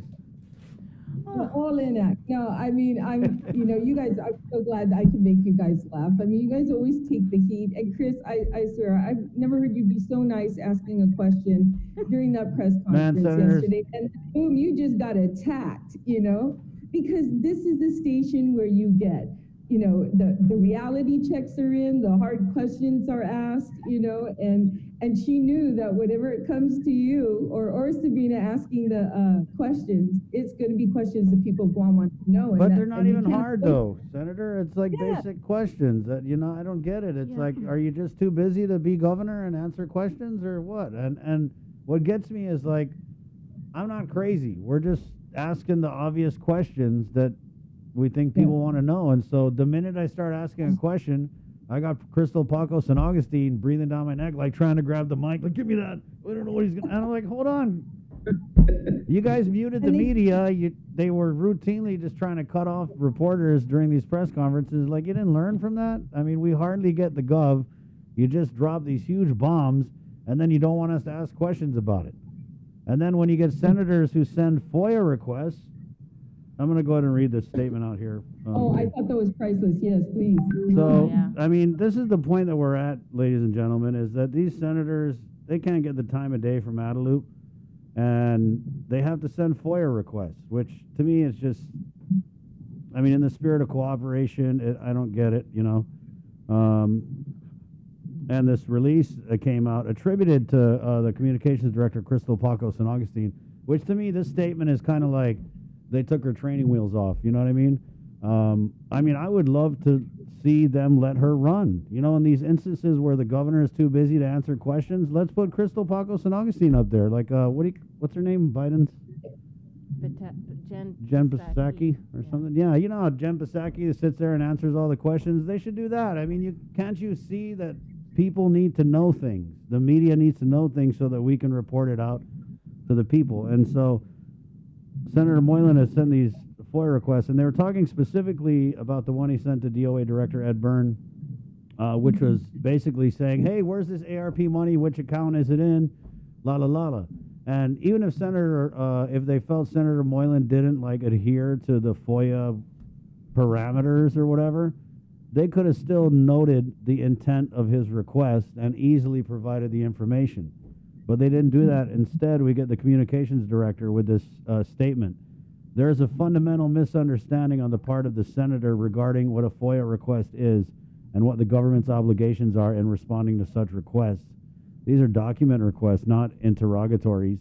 This is such a basic, well-litigated area of the law that it's shocking that a sitting senator is not intimately familiar with its limitations. To the extent the senator is in earnest seeking production of documents, he is welcome to submit a proper FOIA request, and DOA will properly respond. To the extent the senator believes that FOIA somehow gives him free license to pose philosophical questions about the propriety of executive branch spending, there's a process by which he can attempt to test his theory in court. Wow. Senator Moylan's actions need to be acknowledged for what they more likely are: a thinly veiled attempt to abuse the FOIA process to shout political views into the public sphere and bully hardworking government agencies into responding in the name of transparency. These questions are beneath the dignity of this administration to respond to, and frankly, they should be beneath the dignity of this senator to ask. In a climate of fake news, the senator creates fake work. Mic drop. I guess. Holy moly, this is like, you know. I mean, the guy's just asking for information, and obviously she doesn't want to give it. It's just short and simple. You know, why don't you just save some ink, you know, and just say, no, I'm not going to answer your question, period. But, you know, to insult any of the senators, you know, coming forward to ask for any kind of questions, this is not, you know, collaboration. This is not working together. That, I mean, if you count how many times she said, we're working together like Joe St. Augustine, but, you know, it's like, only Joe is working just together. Joe St. Augustine, just Joe? Only Joe, guys. Yeah, I mean, it takes 8 to vote that bill through. Yeah. It's going to take 8 of us, not just one person, you know. And I agree with Senator Duenas when he mentioned about, you know, incorporating in the budget bill, you know, her pet projects or anybody's pet projects that's using EITC money. That's ridiculous. It's like using a credit card and like you don't have the money to pay for it right now, but we're going to use our credit card and we're going to buy this. Not only that, we're going to buy something we don't even know how we're going to set up. It doesn't come with instructions or anything like that, so we're just going to buy it anyways and cross our fingers. You know, this is very irresponsible. She talks about we want to pay the people in a timely fashion, but, you know, be fiscally responsible. Well, this responsibility also comes with her pet project, which I'm probably the most advocate when it comes to building a new hospital. I mean, in 2018 when I ran, it was all about that. I introduced legislation that created the hospital task force to build a hospital. You know, I truly believe that we do need one. You know, Army Corps of Engineers even mentioned that the longevity left over in this hospital is about 5 more years. So now it's the time that we start planning, but that's the whole point. Where is the plan?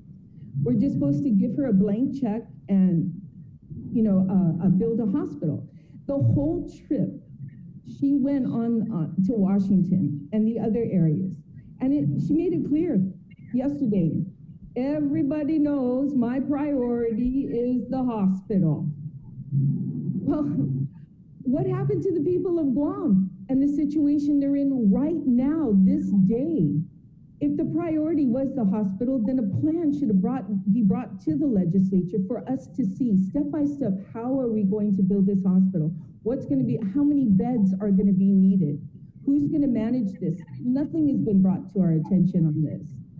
But yet, this is the opportunity to help our people now, to provide the funding they need, you know, the support they need. She explaining PUA, which she, I'm sure, wasn't sure when it was gonna end.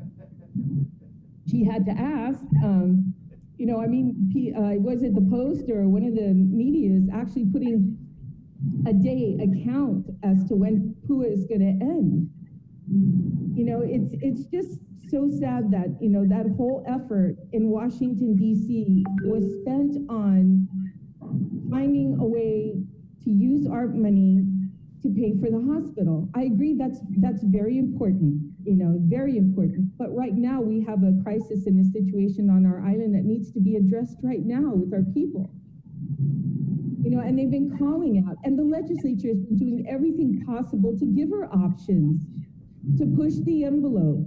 And I even said on the legislative floor that, you know, technically, you know, she thinks this isn't organic, you know, what we're doing here. Well, she let lapse into law the first opportunity for the legislature to create a bill that would allow her to use her federal funding, and she let it lapse in law. In fact, the act, the RISE Act, she let it lapse in law. So we're continuing to push that envelope to let her know that we are hearing it from our constituents calling us up, that they can't pay for their rent, that they don't have enough food to put on their table. You know, this is the opportunity to have more food banks out there, to continue to provide assistance. That's what this ARP money is supposed to be used for. That's what the main reason. You got an infrastructure bill that I heard was just passed, by the Senate, to use on buildings and infrastructure. But the ARP money was used to help and support those who've been affected by COVID, who've lost their jobs. So, I mean, she keeps claiming to all this $1 billion coming into the economy. It sounded like it was her money. It wasn't even hers. I agree with Senator Duenas. I too stand behind the speaker's letter, her response to this. It makes total sense. So, and point blank, I really appreciate that press release coming from her, straightforward, but, it's just frustrating. We're going into budget, and I just wanted to state one more thing. The governor mentioned, which I was happy to hear, that any shortfall in the budget or in 2021, that she stands ready to use ARP funding. Okay, so it's recorded online to use that funding. But of course, it's still her discretion. It's at my discretion, The pronouns. Okay. I mean, are you guys really anticipating that DRT and BBMR and DOA are going to show up and give you guys information on ARP? They're going to be beautifully politically spoken and not answer our questions. Probably not. Everything's, either I will get back to you, which they never get back to you. We should just all pause, not all rise, but all pause and wait for the answer to come. We're going to take a pause right now, Senators. If you could, we got to take a break, a little behind here, and we're coming back. I think we're getting Senator Moylan in the mix, too, right here on the link at 741. Good morning. KUAM Digital presents a series highlighting the wide array of talents on our island. Whether they're a standout gamer, extreme athlete, performer, or have a unique skill to show off, we're showcasing them every month on Wow Factor. Brought to you by Mountain Dew. Do the do. KUAM TV has been on the air for 65 years. 65 years of growing, changing, and adapting to the needs of our local community. 65 years of making you smile, laugh, and cheer, and being there for you in times of tears and heartbreak, and learning to heal together. We've kept you on the edge of your seats, been a trusted source for you to turn to, weathered many storms together, and celebrated life's big moments. And now at 65, we celebrate all the firsts we brought you over the years, and all the firsts that lie ahead as our world changes. KUAM TV, celebrating 65 years of firsts on Guam.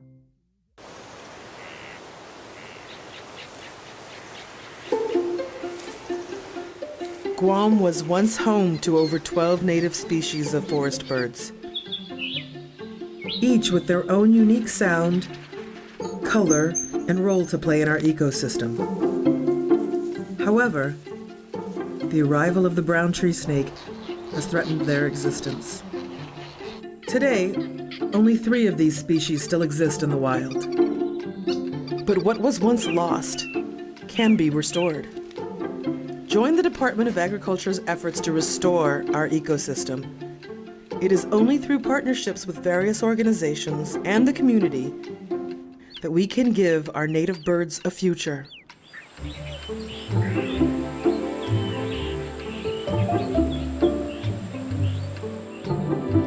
Support snake suppression.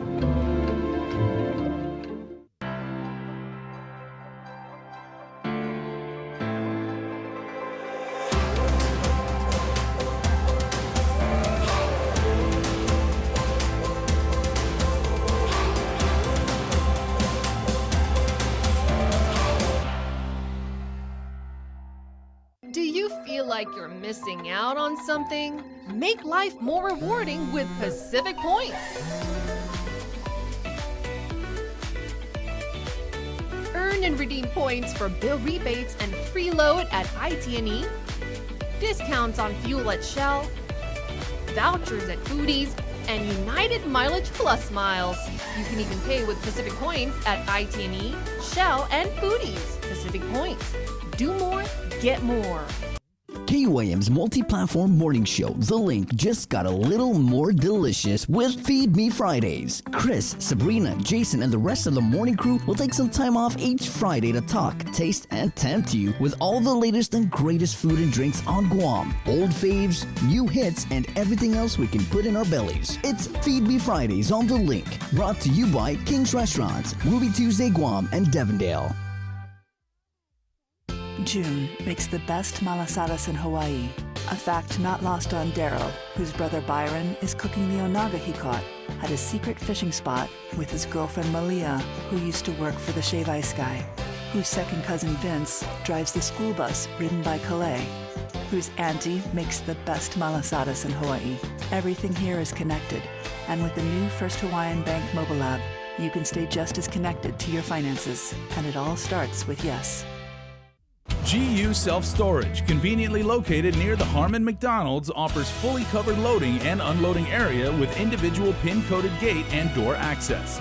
Call us today at 648-7867 for more information. Get the job done the right way by getting the right stuff at East West Rental Center. With years of experience helping builders, we definitely got what you need. Call 646-1463 or visit us in Upper Tumon. Open Monday to Saturday from 7 a.m. to 5 p.m. and on Sundays from 8 a.m. to 5 p.m.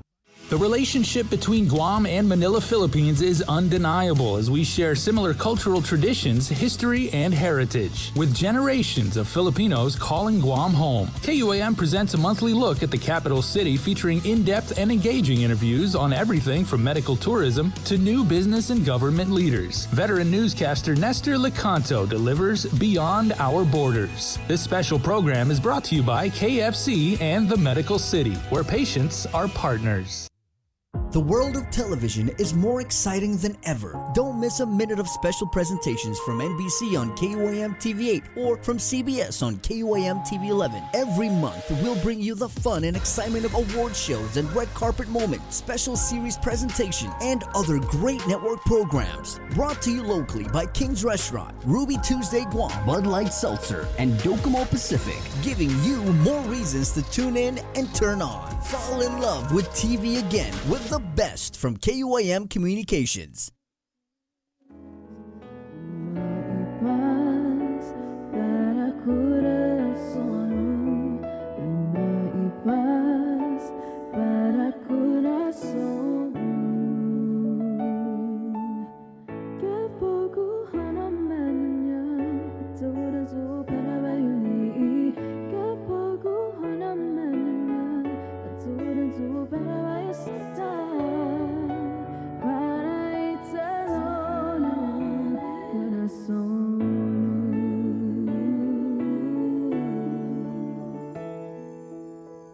Hey, welcome back to the Link, 747. Back into the Zoom room we go, where we're now joined by the big senator who has a target on his open season when they send a communications director after you, Senator Moylan.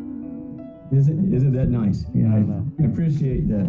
Shaking in your boots or what? Yeah. Good morning. I might do a FOIA seminar later. I don't know if you want to join in on that. That would be nice, yeah. Maybe we can do some slides also and a little checklist on how exactly we should be asking our questions. But at the end, I'm still looking forward to the response from Director Byrne, and we also sent a request to the Chief of Staff, John Jr. Calvo, as well. So we got some sort of a response from Adelup, but that's not who I wrote. I wrote the two directors, and I'm awaiting their reply. Yeah, that was interesting that Crystal Pacos and Augustine chimed in when she wasn't even in the loop for the FOIA.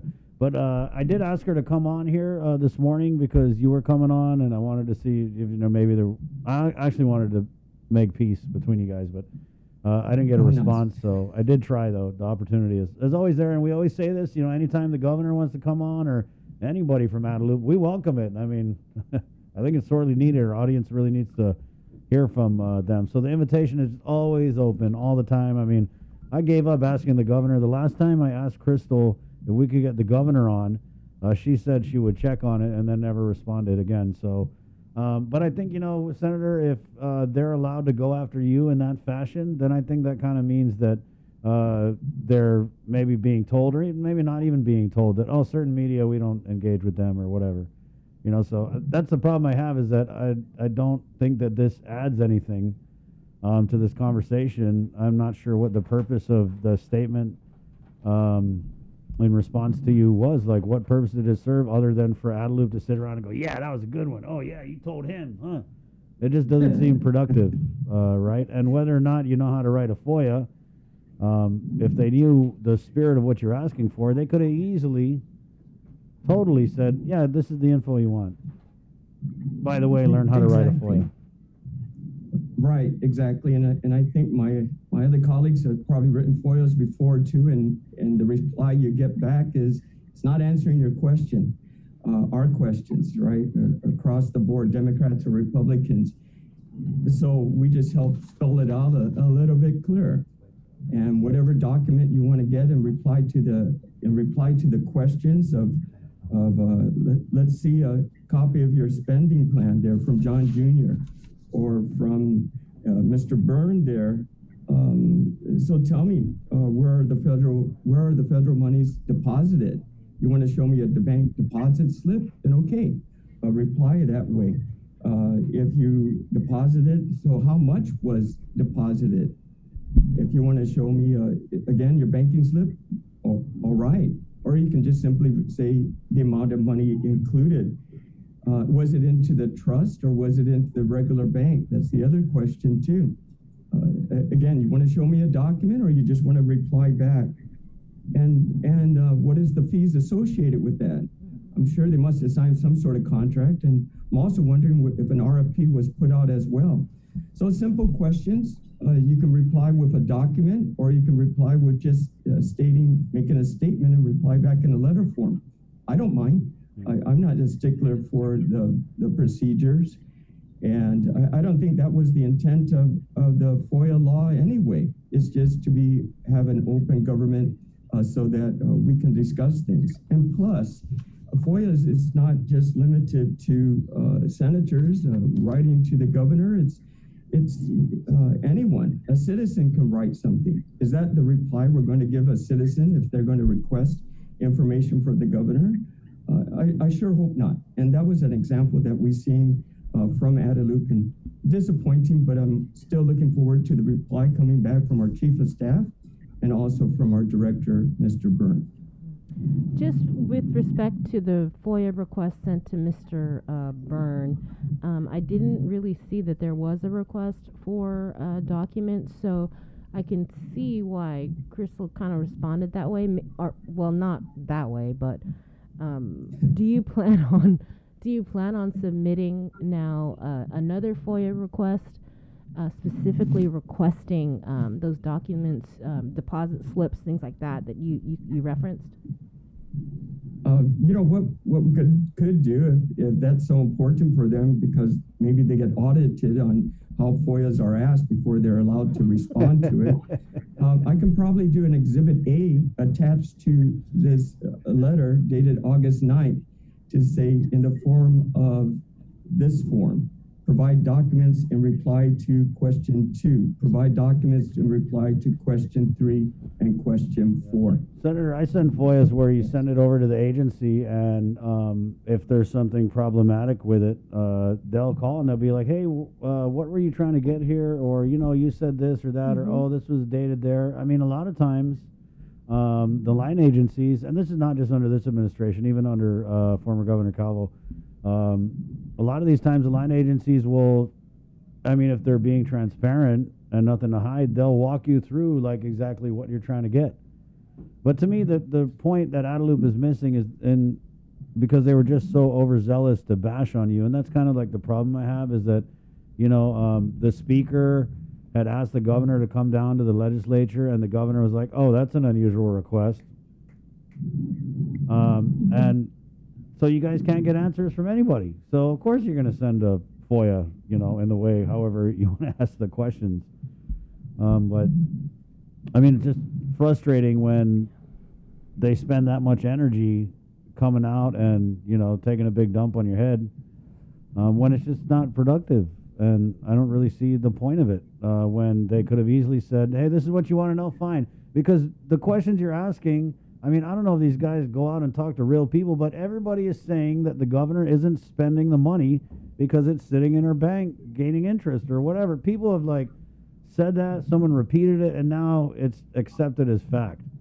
So they should read the room and realize that people have an issue. We saw this audit with a public auditor. There was a conflict in the governor's former legal counsel who had worked for the bank, now trying to get procurement for a hotel that had a loan with the bank. So people already see these kind of like conflicts that pop up, and Adelup should read the room and be like, okay, let's go ahead and put to rest this whole issue with where the money is in the bank. I mean, it's so easy to get out of this situation. You just answer the question. You don't, being transparent, it's not attacking the people who are asking for information. It's just giving the information.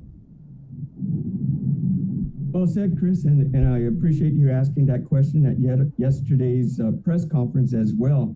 And you had to assert yourself too before they cut you off. And that's what we're seeing happening to our request as well. And my colleagues, in addition, we've all asked these questions before, and it's been said, it's too bad it comes down to a FOIA when they could just have answered the question. Disappointing, but that's how this administration operates. And that's not true leadership. I don't agree with at all that type of leadership, and that's how you're responding to the co-equal branch of government who are speaking for our constituents. And there's more than 3 of us here. There's a total of 15 of us that are all asking these questions too. And the speaker has represented this body as well, requesting for the governor to come on down, and has basically had the same reply we all get, to include the media, unless you ask the right questions that they're willing to reply to. But once those questions aren't in their game plan, then you get this lofty platitudes coming on back to us that have no answer to these questions that the public is asking. So well said, Chris. It was just unprofessional. Totally. I kind of was taken aback. Like, she really wrote this? I don't think she wrote it. That's not her writing style. I've read so many of her writing. It's not at all. But, Senator, you did get a kind of somewhat of a response to question 2 in your FOIA request to John Jr. Calvo, the Chief of Staff, regarding a breakdown of how much money has been spent in ARP money. And the governor responded that it was, I think, an estimated $12 million had been spent: quarantine, isolation, bereavement grants, and a couple other things. Were you kind of surprised, or did you kind of already kind of know, like, oh, you knew that they had spent some of this money? The hunch was there. We just needed some confirmation. And that's what should come out, if especially with OFP. They need to know this information too. If we're going to do a budget and we're expected to use the general fund to bail out the quarantine area, that would have been scary.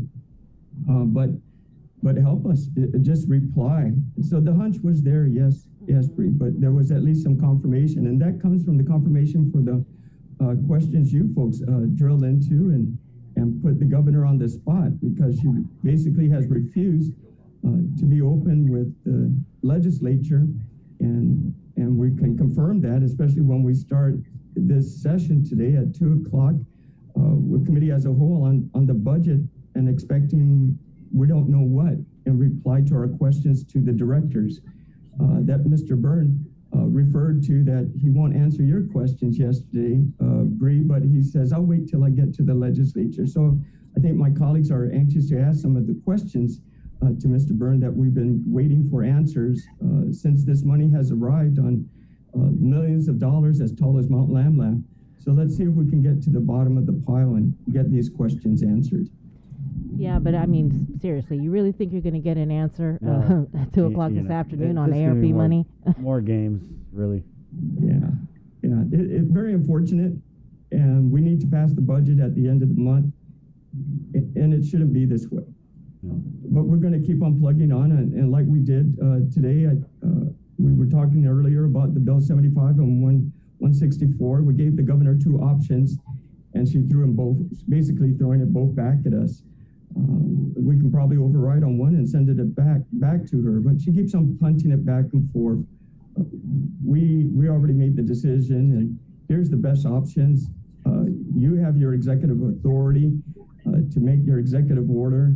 You can make that change today. Here's a cheat sheet. Why don't you just copy what we sent you and do something productive for the people and eliminate these long lines and eliminate any further comments about first come, first serve, and there's a cap. Well, there's no cap anymore. As long as you sign one of them into law, or you don't even have to wait, Governor. You can just do your executive order and remove that. Disappointing, but that's the leadership we have. Yeah, it is. We're out of time here, but agree totally that it is very... Well, there's a comment here from Mary, writes, very unprofessional. I agree, Chris. I wonder if she was told to write that verbiage. It's very disrespectful, and from what I know in my encounters with Crystal, I'm very surprised, and I hope that she was told to write this. Shame on this leadership. I will leave it there. It's 8 o'clock. Senators, thank you. I know you guys got a session. Good luck. Take your Tylenol. Thank you. And maybe hit the punching bag a little bit before. Yeah, okay, Senator. Okay. Create a great day, everyone. Bye-bye. Right on. We got to send them some stress balls. Yeah. Huh? And then while we're at it, like, how to write a FOIA. Yeah, little FOIA pointers.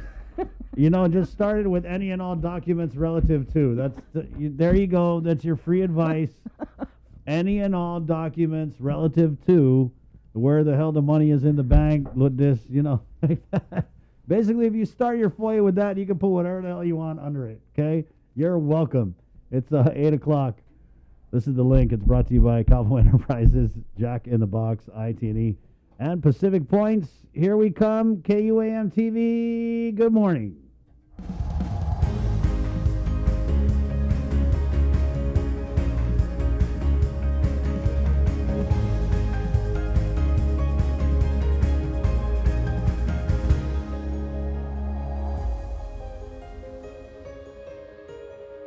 Good morning, Guam. It's 8:01. Good morning, KUAM TV. My name is Chris. I'm Sabrina. Good morning, everybody. Jason Solis. This is the link. It's Wednesday, the 11th day of August. It's jam-packed, so we're going to go ahead and get right into it with the latest look at news at 8 o'clock, which is brought to you by Pacific Points with the very latest from the KUAM News team. Sabrina Solis-Mantanani. Good morning, Sabrina. Off today, everybody. The island's CAR score in positive cases continues to climb. According to last night's JIC report, there were 44 new cases of COVID. They were identified out of 764 tests performed on August 9th. 16 were fully vaccinated individuals. 20 were identified through contact tracing. To date, there have been a total of 8,769 officially reported cases of COVID, 143 deaths, 228 cases are active, 7 people are hospitalized with 1 receiving ICU level of care. The CAR score is 8.8. Additionally, 2 more GFD employees tested positive, 1 an emergency medical dispatcher, another is a firefighter assigned to the rescue unit at the Hagåtña Marina. The JIC also reporting that 3 more GDOE employees tested positive, 1 from Weddingell, another from Benavente Middle School, and another from Liguan Elementary. If you've not been vaccinated, you're urged to do so. A clinic is being held at the Southern Region Community Health Center in Inarajan from 9 a.m. to 12 noon. Another clinic is being held today at the Micronesia Mall from 11 a.m. to 6 p.m. Free COVID testing also continues in Tiedzin at the Old Carnival Grounds from 9 a.m. to 12 noon. Senator Frank Blas Jr. has introduced legislation that could impede the governor's mandate for all employees in the executive branch to get vaccinated. Bill 176 would amend local law only allowing the island's public health authority, and in this case Governor Lilian Guerrero, emergency powers in a public health emergency. According to the measure, the public health authority, when mandating a vaccine be administered, it must be unconditionally approved, not emergency use authorization, by the U.S. FDA. The governor, as reporters, ordered that all line agency employees be vaccinated by no later than September 24th or face disciplinary action. The other option would be that these employees submit to a weekly COVID test. It has been widely reported that full FDA approval is anticipated within weeks. With more news now, here is Isaiah again. This news update is brought to you by Pacific Points. Do more, get more. Half a day, good morning everyone. Guahusi Isaiah Uggan with your headlines here on The Link. The focus of the governor's trip to Washington was to let federal officials know that her top priority was to build a new hospital. That was one of the main points she made during a wide-ranging news conference today at Adelup. The press briefing opened with Adelup Communications Director Crystal Paco San Agustin reading off a long list of political, government agency, and military leaders that Governor Leon Guerrero met with in Washington, San Francisco, and Honolulu. The governor primarily sought their help in the building of a new medical center of excellence. She says she got their support, if not any specific promises of funding. No one said to me, Governor, here's $400 million. Go at it. No one said that. I didn't expect that. What I did expect and what we did achieve is everyone now there that I've met knows that my highest priority here in Guam is to build a hospital and the need for that hospital from a national security interest way and also as a regional center to help out also the other island sovereign nation. On another issue, the governor was critical of a pair of recently passed bills that amend the RISE Act. She said they were conflicting and sow unnecessary confusion at a time when so many people are waiting for much-needed relief.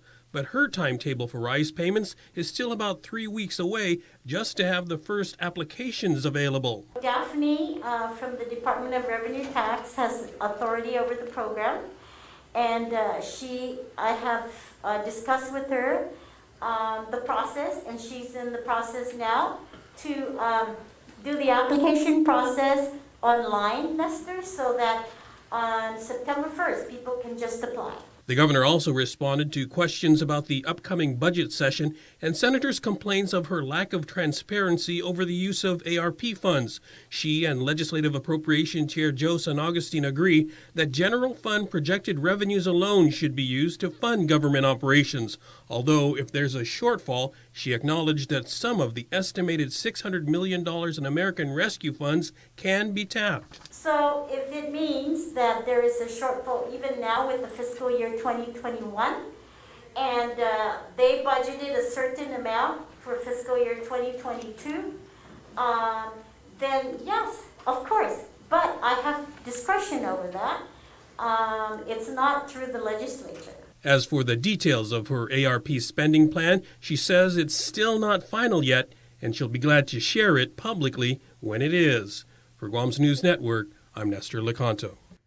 The governor confirmed during her press conference that she has already begun spending ARP money despite senators waiting for a detailed plan. During her press conference at Adelup, the governor says she used over $11 million for quarantine facilities and $678,000 for the isolation facility. The governor added, though, she is anticipating costs to be reimbursed from FEMA. Additionally, $674,000 in ARP money went towards the homeless shelter operations in Mighty, and $50,000 in grants went to family members who lost loved ones to COVID. The governor said each of the expenditures are in line with the Treasury's interim final guidelines.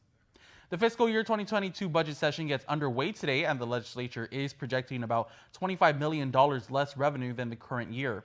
After weeks of budget hearings, Appropriations Chairman Joe San Agustin and Office of Finance and Budget Director Steve Guerrero say they've come up with a substitute measure that they believe will cover agency needs. Thank you, Madam Speaker. And to all my colleagues, based on the budget bill that was submitted by the governor, they were only looking at appropriating 610. We're projecting to appropriate 617, so it's $7 million more. So it actually takes care of the agencies based on what the governor had requested for 2022, with a plus up. And how solid is the 617? Are we really tracking 617 million in revenue given the anticipated loss of federal funds and the still slow recovery of the tourism industry? We've taken basically everything into account, things such revenues loss as the PUA decrease in spending power, simply because PUA is estimated about $36 million a year. That's going to be an overnight drop in revenues for Guam. We do a corresponding correlation between that effect and how much it is on the retail side. We've done basically an analysis which we feel we're comfortable with. We're conservative, but I'd rather be conservative than over-conservative and not. Session gets underway this morning. Senators must submit a final budget bill by August 31st. And according to the Guam Environmental Protection Agency, Samsung E&C American Incorporated has either completed or is in the process of completing the compliance orders issued in their notice of violation. KUAM's Tyler Matanani reports. Samsung E&C America Inc. is the construction company in charge of the 181-acre solar farm in Mangilao. Failure to follow their approved erosion and sediment control plans resulted in one of Guam's freshwater sources, Marble Cave, being filled with inches of silt. The overall damage equates to up to $18 million. Several regulatory agencies have lit a spark under them to get the project into compliance. The Guam Environmental Protection Agency issued Samsung a notice of violation along with compliance orders centered on 5 ponding basin areas throughout the site. Guam Environmental Protection Agency spokesman Nick Lee explains the latest progress. By August 5th, they needed to complete an installation of interim measures intended to partially capture any runoff off the project site. So that has been addressed by August 12th. They were to submit a revised design, which would include armored overflow weir. That work is in progress already. Samsung must also complete active soil stabilization and vegetation measures on that same date. But the big deadline Guam EPA is looking at is August 28th. So that the contractor can complete the installation of ponds 2, 4, and 5 in accordance with their approved erosion and a sediment control plan. And the other big ticket item there is to complete the installation of the armored overflow weir on pond 1. All critical things that need to take place in order for the agency to approve the rest of Samsung's operations. According to Lee, Samsung has provided updates almost on a daily basis since receiving their NOV, and Guam EPA personnel from their water control program and chief engineer conduct site inspections the same day. As for reparation to Marble Cave, Samsung must repair any damage that may have been done due to non-compliance as per the NOV. We're still working on trying to get a plan from the contractor to see what type of remedial efforts are going to take place in that area. Federal investigators from the U.S. Environmental Protection Agency will be arriving on Guam to conduct a site visit of the damage in the Marble area in the coming weeks. Reporting for Guam's News Network, I'm Tyler Matanani. That's it for now. We'll see you tonight for KUAM News Primetime. This news update is brought to you by Pacific Points. Do more, get more.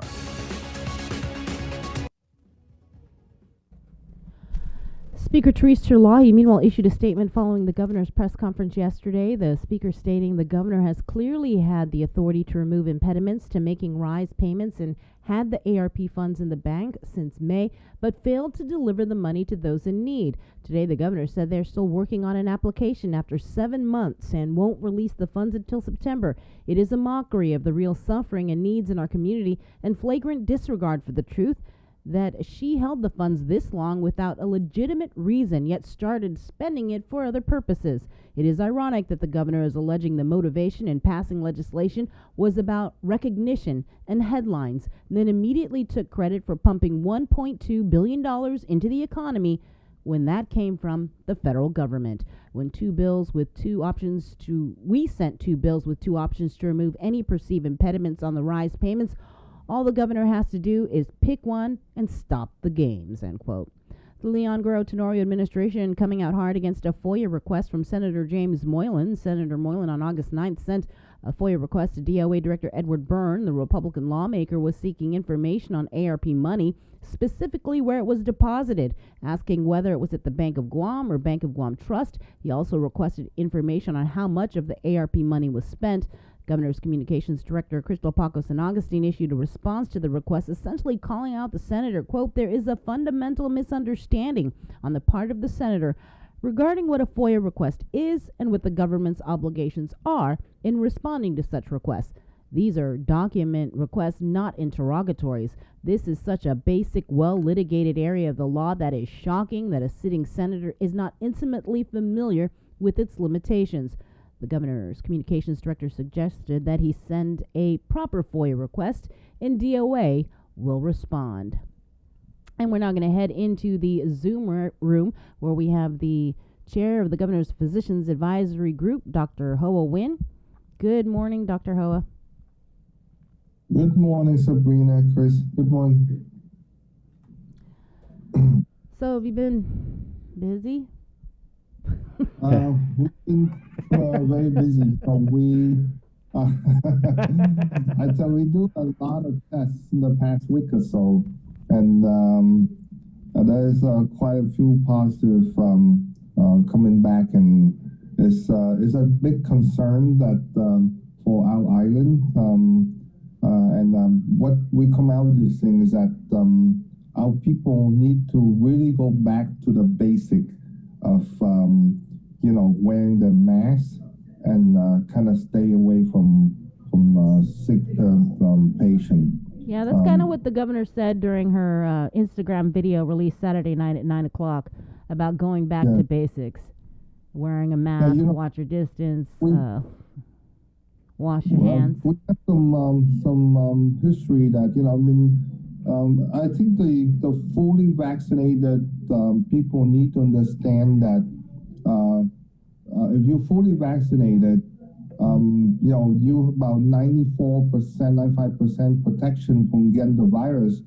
But if you not be careful and you go around sick people, unvaccinated sick people, and have no mask on, you're still going to get sick. And that's what we see is that the fully vaccinated people become more careless now because they think that they're foolproof and they're not going to get infection. And that's the problem. So I'm going to ask everybody, especially the fully vaccinated people, can still protect yourself by not going around sick people without the mask. And people do that without thinking, and that's the problem. That when they get sick, they carry the virus to the unvaccinated personnel, and those unvaccinated personnel end up in the hospital. And we really have to go back and to the really basic of using your mask and stay away from people that have some cough, congestion, and fever. Doc, first day of school is tomorrow. Just in the comments on a few different articles we posted, people were talking about this surge and the Delta variant. I know that a parent had said you were in the DOE Zoom last night. So just, I guess if you could, what's your message to those parents who might be a little worried about kids going to school in the middle of this surge? The school and public health have put a lot of plans together, and is kind of try to do a layer approach there to try to prevent any incidents in the school as best as possible.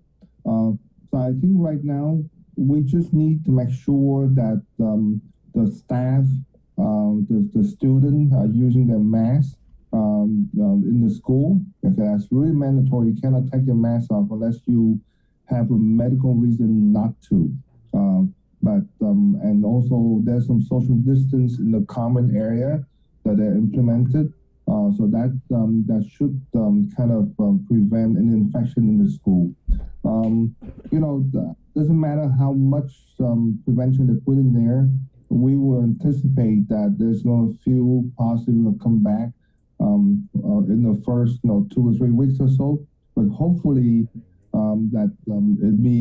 we don't see any. But like I said, we're gonna hold a vaccination clinic for the GDOE staff and also for the student and the parents this coming Saturday to try to comply with the governor mandate for the vaccine for all the Dong Guam agencies. So I encourage the GDOE staff and the parents to bring the student this Saturday. I think it's going to be a Tian High School gym get vaccinated. So at least they got the first dose in, so they can be protected. So, but we should go face to face with the school as of tomorrow. Because I think kids really need to be in school to be because last year is just really set them back a whole lot.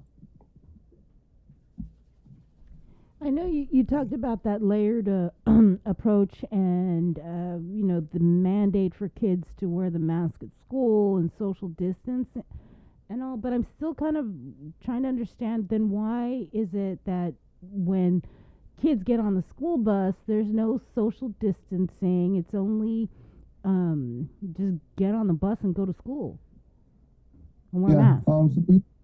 So in the bus, they're supposed to kind of group kids in a group, and especially the families sit together.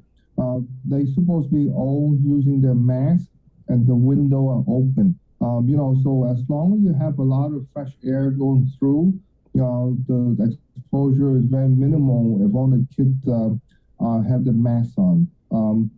So just like, if you are on the airplane, go from Honolulu to Guam, you're going to sit next to each other, but you're going to have your mask on the whole time.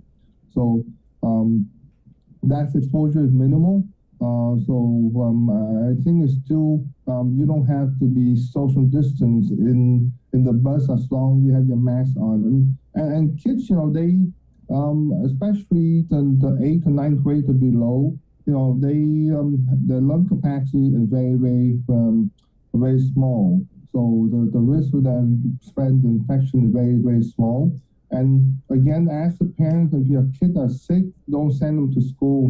Go get them tested for prevention, but don't send them to school if they're sick. And that's where the responsibility of the parents and respect for other students coming from. So everyone had to play a big part in this one, Sabrina.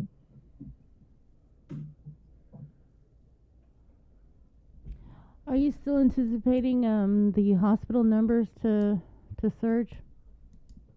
Right now I know we have 9. 9. And I think the number is 9. I think you have 4 at GMH and I think maybe 5 at GMC. But that's the last I heard. They might discharge some people. Anticipate that the hospital number will go up in admission. The key part is that you see a lot of positive out there. I'm not too worried about the vaccinated people. I'm worried about the unvaccinated people that get exposed to the virus and end up in the hospital. That's what we worry about. So again, it's back to the basic. Wearing your mask and wash your hands. Wash your hands and social distance. And right now, I tell you, there's some cluster there that really the cluster is in the gathering. I tell you, when you have a gathering over 50 or 100 people. And mixture within the vaccinated and unvaccinated personnel, you're going to have a cluster coming out of every gathering. So I'm not quite sure if you're a host for an event and you have more than 100 people there, you got to feel responsible somehow and make sure that all the guests that attend your event don't end up getting sick or end up in the hospital. So. That's something that we really ask people to really pay attention to and get into those ballroom and take your mask off. You really is kind of put yourself at risk a whole lot. All right. Is the Physicians Advisory Group having discussions or planning to recommend to the governor that she reimpose any sort of restrictions? Limits? We always say that we have to watch the hospital admission, right? I mean, if you have a lot of people, a large percentage of people vaccinated, and you have a lot of positive, we're not too worried about those positive. If you have those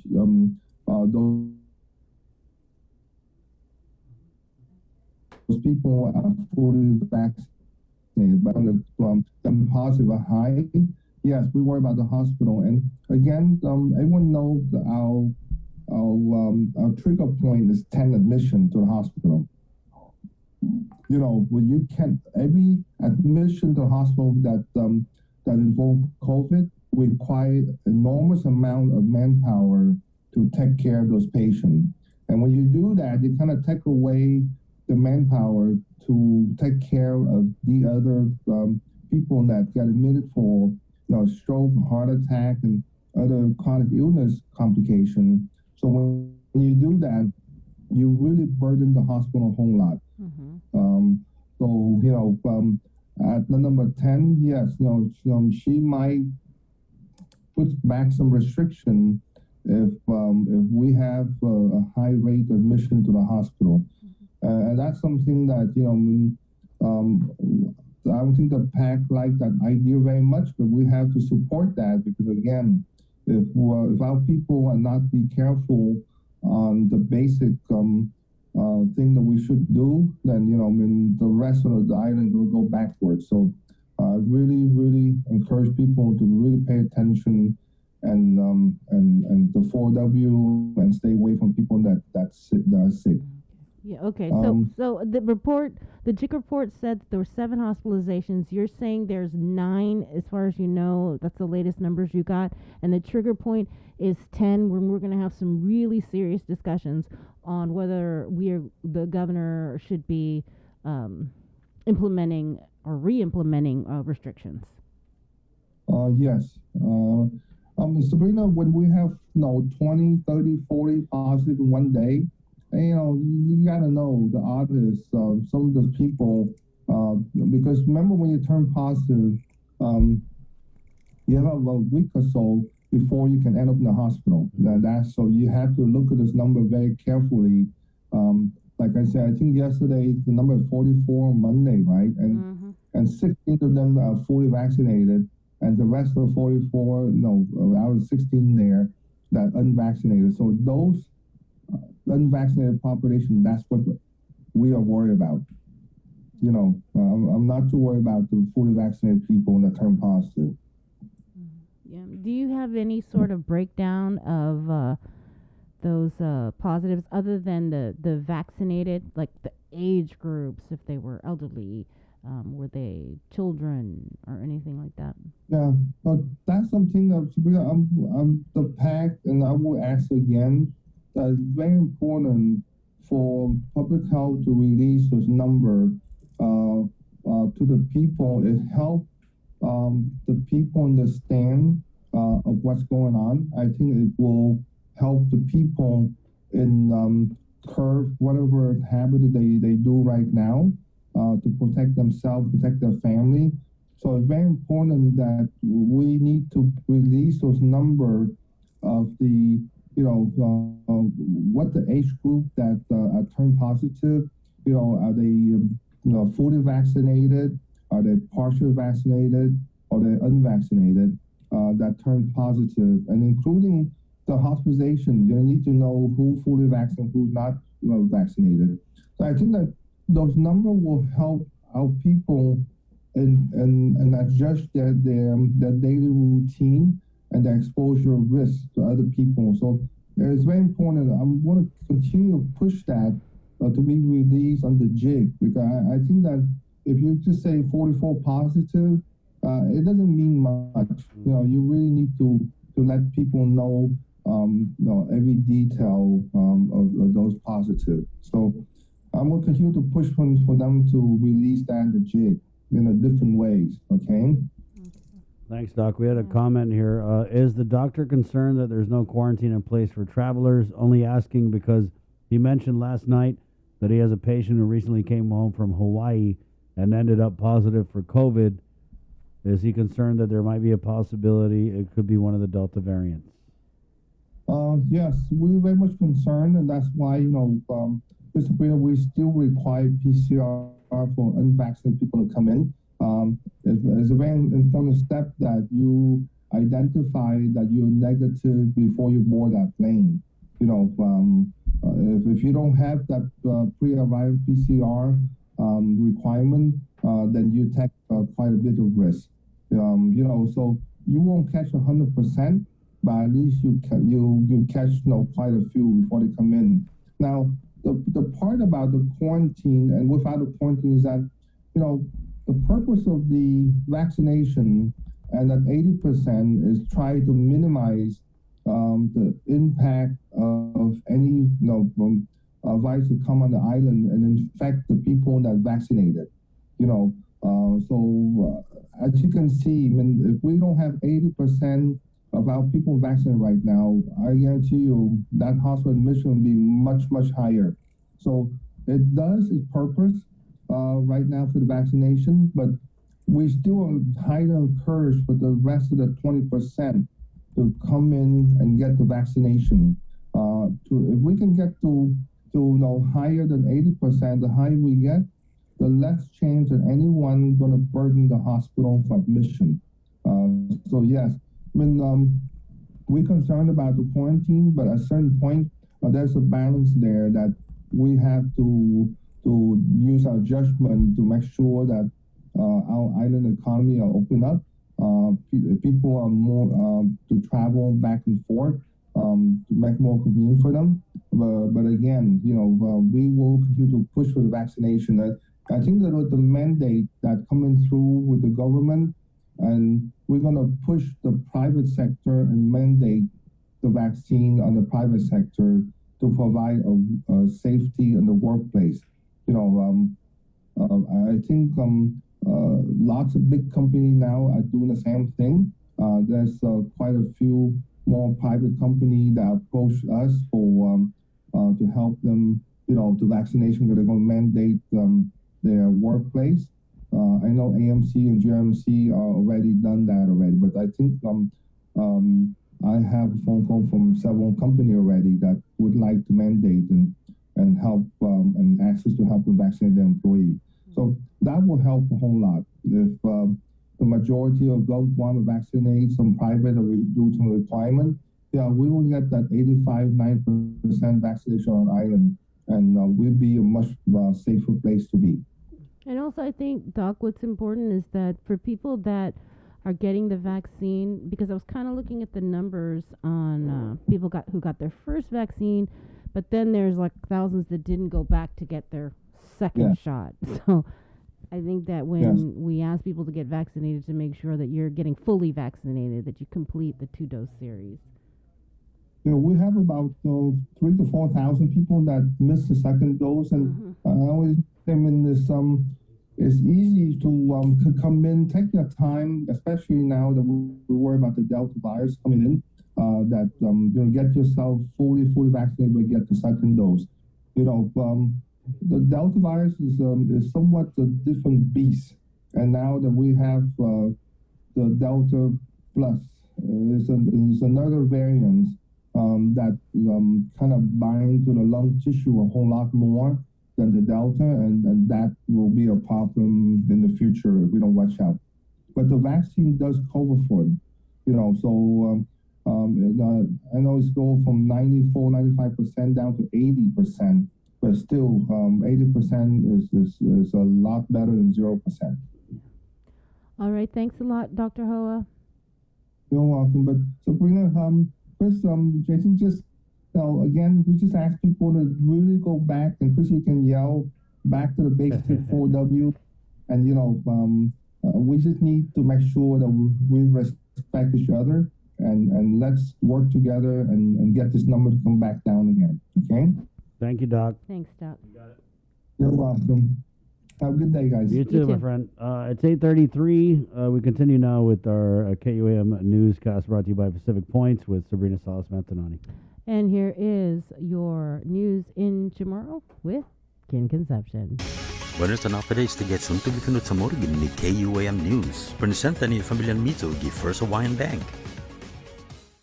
A confirmed gobyerno durante nito na press conference na esta tutuhong gumastay sa lapi American Rescue Plan. Masyamanan ng ganun sen 12 plano niya kabalas. Gi-press conference gi sa Adelup ilang magahaga na usa 11 milyon pesos para fasilidad karantina dyan 678,000 pesos para fasilidad isolation. Losangan loke na nanangkaesti na gastos siya na pore na pasitati ni IFEMA. Gimas 660,000 pesos so manawag ito gi homeless shelter gi sa Maiti dyan 50,000 pesos na grant sa malagwato gi familian adji siya man pinino ni COVID-19.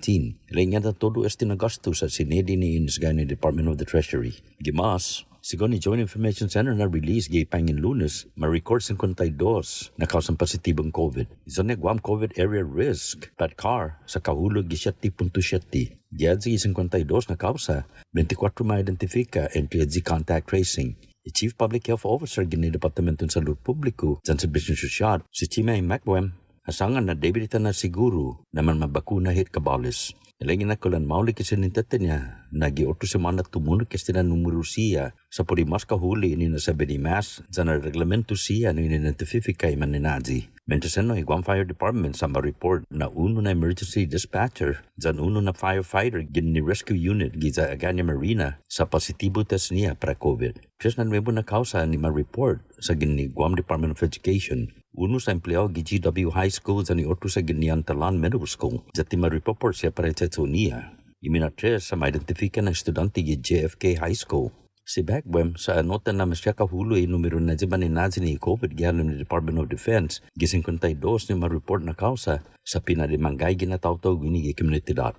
Mas artikulo, ma-update ni Center of Disease Control and Prevention ni niya travel advisories sa anog nakahuluguan ni gradunya desti level 2 no moderate esta level 3 no high.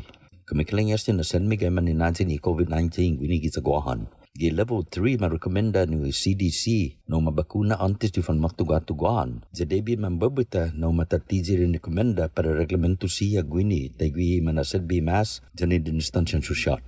Mas asunto, lusuto mo man nakabali sa administrative investigation para official polisiya ni man-respondo gi sa sedimentong kareta ni Atopi Holiday Jerry Kitchen kasi 6 meses na tempo tati. No ma-report ni KUAM, gidya 25 Febrero, unagaga na kulod jeep Atopi Halam za Azula nga dyan nasagan sa motso gizat tamuning. Isumusungan ni jeep dyan ng pasahero ni off-duty na polisiya sa masuspepet sa na semfoti ganimin niya rekohod, gwi na poengi antes di ST. Man-respondo ng official polisiya sa tiatsogi do polisi at si fuel sobriety na test. Lo tugi itike di driver pod empito na sinigon sa hinito mi kausa gi después. Lo puri complain ni publiko siya mababay kausa de nuevo. Irisuto sa mga tsoki-loki driver ni DWI. Ilinga hefen polisiya si Steve Ignacio na personnel matter ST. Zato na sinasangan ko gwa kastigo kontra adyon official ni remuspondo gwihin na sa sedimento. Ito muna tikulo para pagon Merkulis gin ni KUM News kifinut sa Moro. Gi Superintendent ni Guam. Mapunta sa Fernandez pero tayo itatinan na tempon na gwi gin Superintendent Hawaii State si Christina Kishimoto.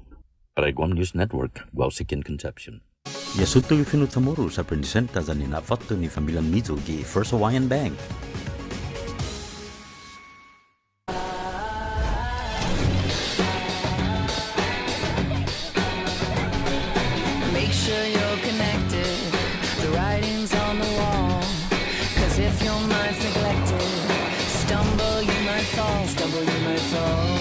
Connection is a human necessity, one we need today more than ever. And with the new First Hawaiian Bank mobile app, you can stay just as connected to your finances. And it all starts with yes.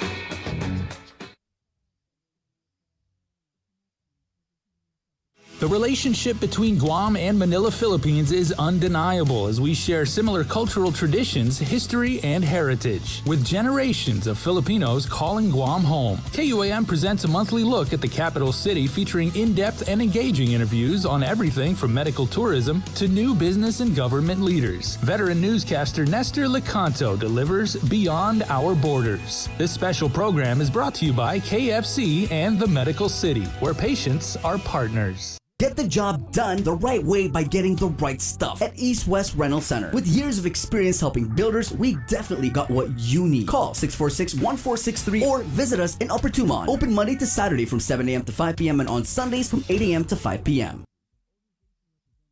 GU Self-Storage, conveniently located near the Harmon McDonald's, offers fully covered loading and unloading area with individual pin-coded gate and door access.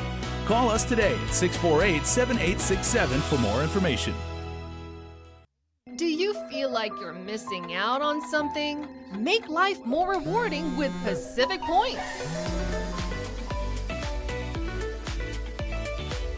Earn and redeem points for bill rebates and free load at IT&E, discounts on fuel at Shell, vouchers at Foodies, and United Mileage Plus miles. You can even pay with Pacific Points at IT&E, Shell, and Foodies. Pacific Points. Do more, get more.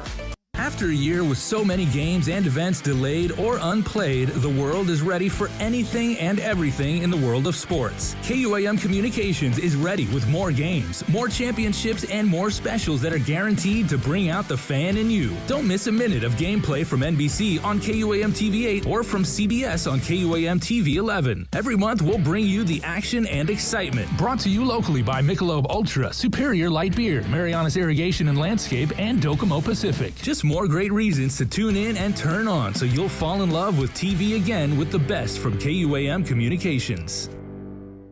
Get yourself all caught up with the week's games, scores, and highlights with the KUAM Sports Weekend Roundup on KUAM News Weekend Edition. It's all inclusive, all the fun and all the action wrapped up in the perfect presentation. Relive the moments on the KUAM Sports Weekend Roundup, brought to you by Gatorade. Greatness starts with G.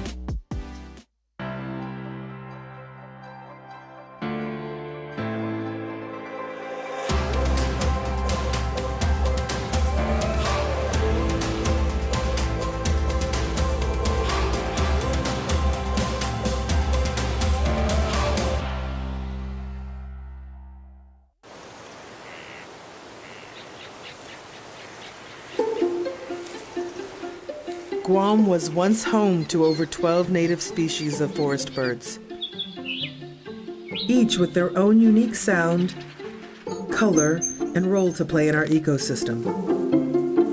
However, the arrival of the brown tree snake has threatened their existence. Today, only 3 of these species still exist in the wild. But what was once lost can be restored. Join the Department of Agriculture's efforts to restore our ecosystem. It is only through partnerships with various organizations and the community that we can give our native birds a future.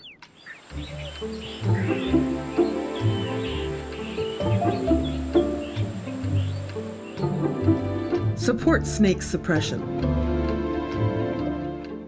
KUAM TV has been on the air for 65 years. 65 years of growing, changing, and adapting to the needs of our local community. 65 years of making you smile, laugh, and cheer, and being there for you in times of tears and heartbreak, and learning to heal together. We've kept you on the edge of your seats, been a trusted source for you to turn to, weathered many storms together, and celebrated life's big moments. And now at 65, we celebrate all the firsts we brought you over the years and all the firsts that lie ahead as our world changes. KUAM TV, celebrating 65 years of firsts on Guam.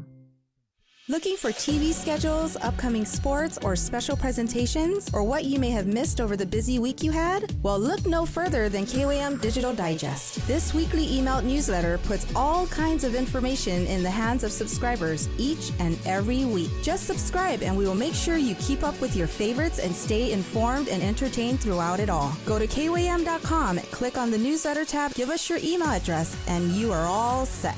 Brought to you in digital partnership with King's Restaurant and Ruby Tuesday Guam. It's the KUAM Digital Digest, your weekly guide to the latest information and best entertainment on the stations and platforms of KUAM.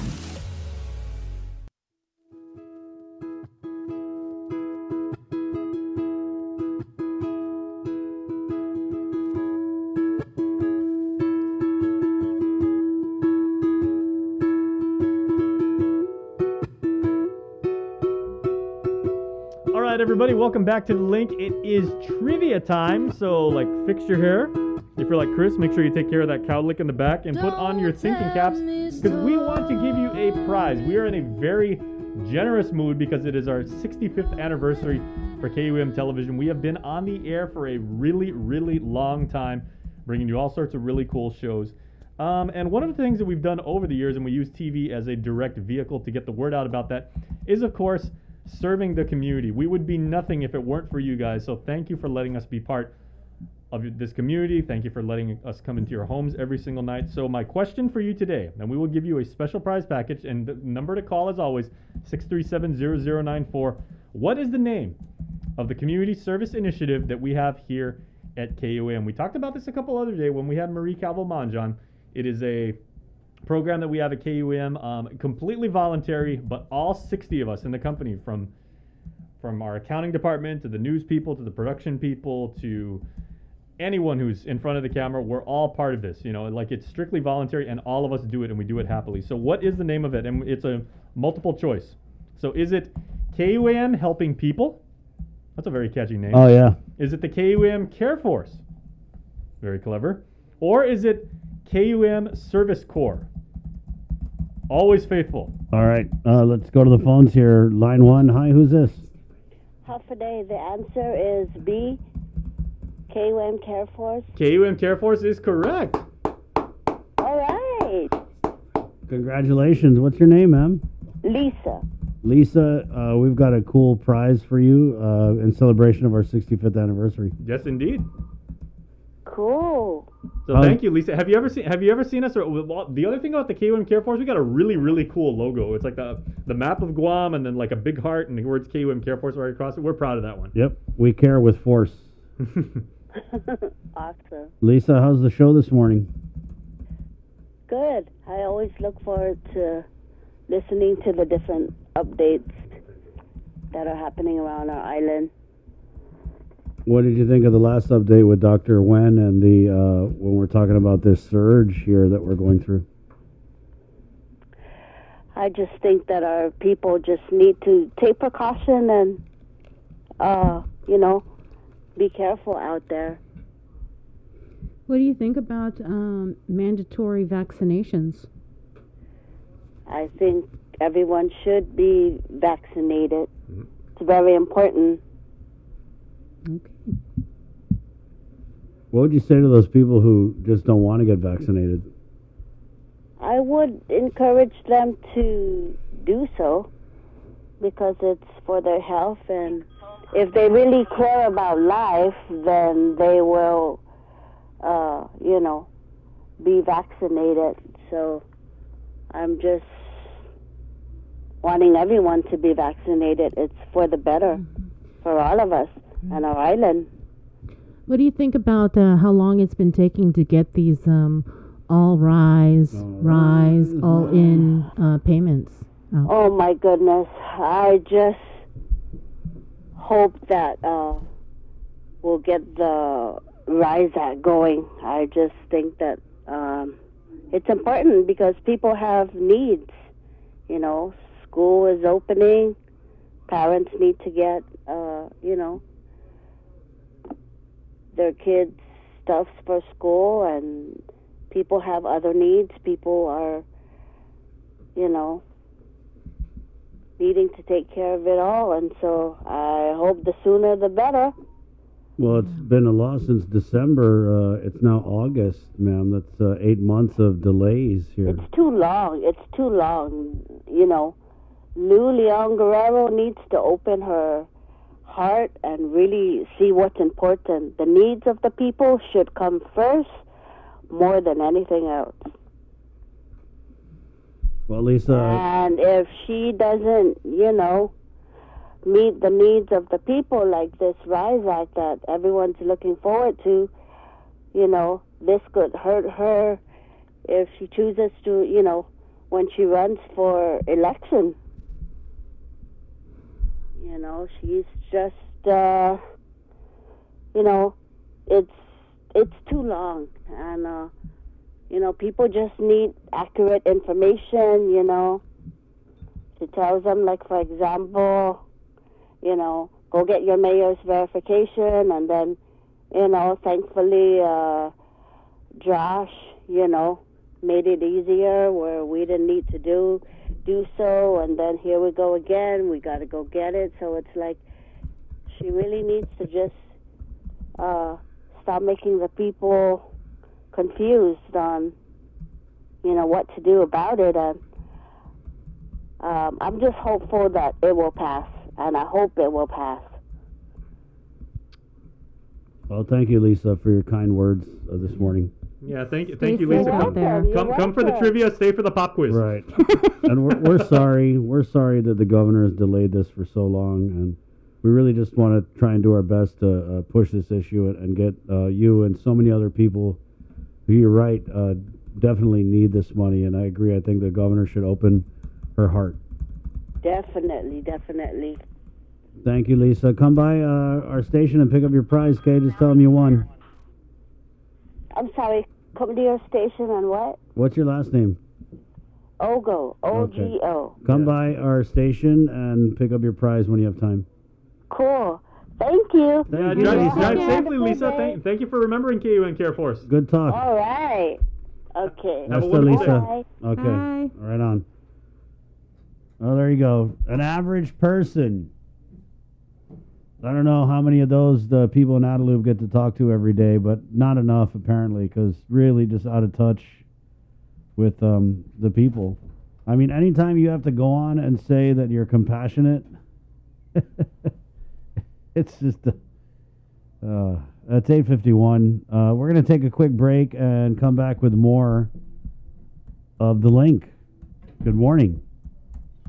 KUAM TV has been on the air for 65 years. 65 years of growing, changing, and adapting to the needs of our local community. 65 years of making you smile, laugh, and cheer, and being there for you in times of tears and heartbreak, and learning to heal together. We've kept you on the edge of your seats, been a trusted source for you to turn to, weathered many storms together, and celebrated life's big moments. And now at 65, we celebrate all the firsts we brought you over the years and all the firsts that lie ahead as our world changes. KUAM TV, celebrating 65 years of firsts on Guam. The world of television is more exciting than ever. Don't miss a minute of special presentations from NBC on KUAM TV 8 or from CBS on KUAM TV 11. Every month, we'll bring you the fun and excitement of award shows and red carpet moments, special series presentations, and other great network programs. Brought to you locally by King's Restaurant, Ruby Tuesday Guam, Bud Light Seltzer, and Docomo Pacific, giving you more reasons to tune in and turn on. Fall in love with TV again with the best from KUAM Communications. KUAM Communications continues our perpetuation of our Chamorro culture, language, and heritage with features available to our listening and viewing audience, including streaming of Chamorro music 24 hours per day on Isla Digital Radio on KUAM.com and the KUAM News app. Chamorro News Update, weekdays on The Link and the KUAM News YouTube channel. Conversations about life in our Chamorro language podcast, Cuentos Tapoco with Kin Conception. Seasonal specials, shows, and other features highlighting the beauty of our language, culture, and history. It's a new era of our continued commitment to our Chamorro heritage. Isla, watch, listen, stream. Viva Isla!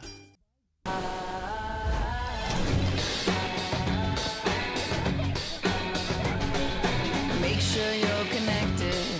The writing's on the wall. 'Cause if your mind's neglected, stumble you might fall. Connection is a human necessity, one we need today more than ever. And with the new First Hawaiian Bank mobile app, you can stay just as connected to your finances. And it all starts with yes. Do you feel like you're missing out on something? Make life more rewarding with Pacific Points.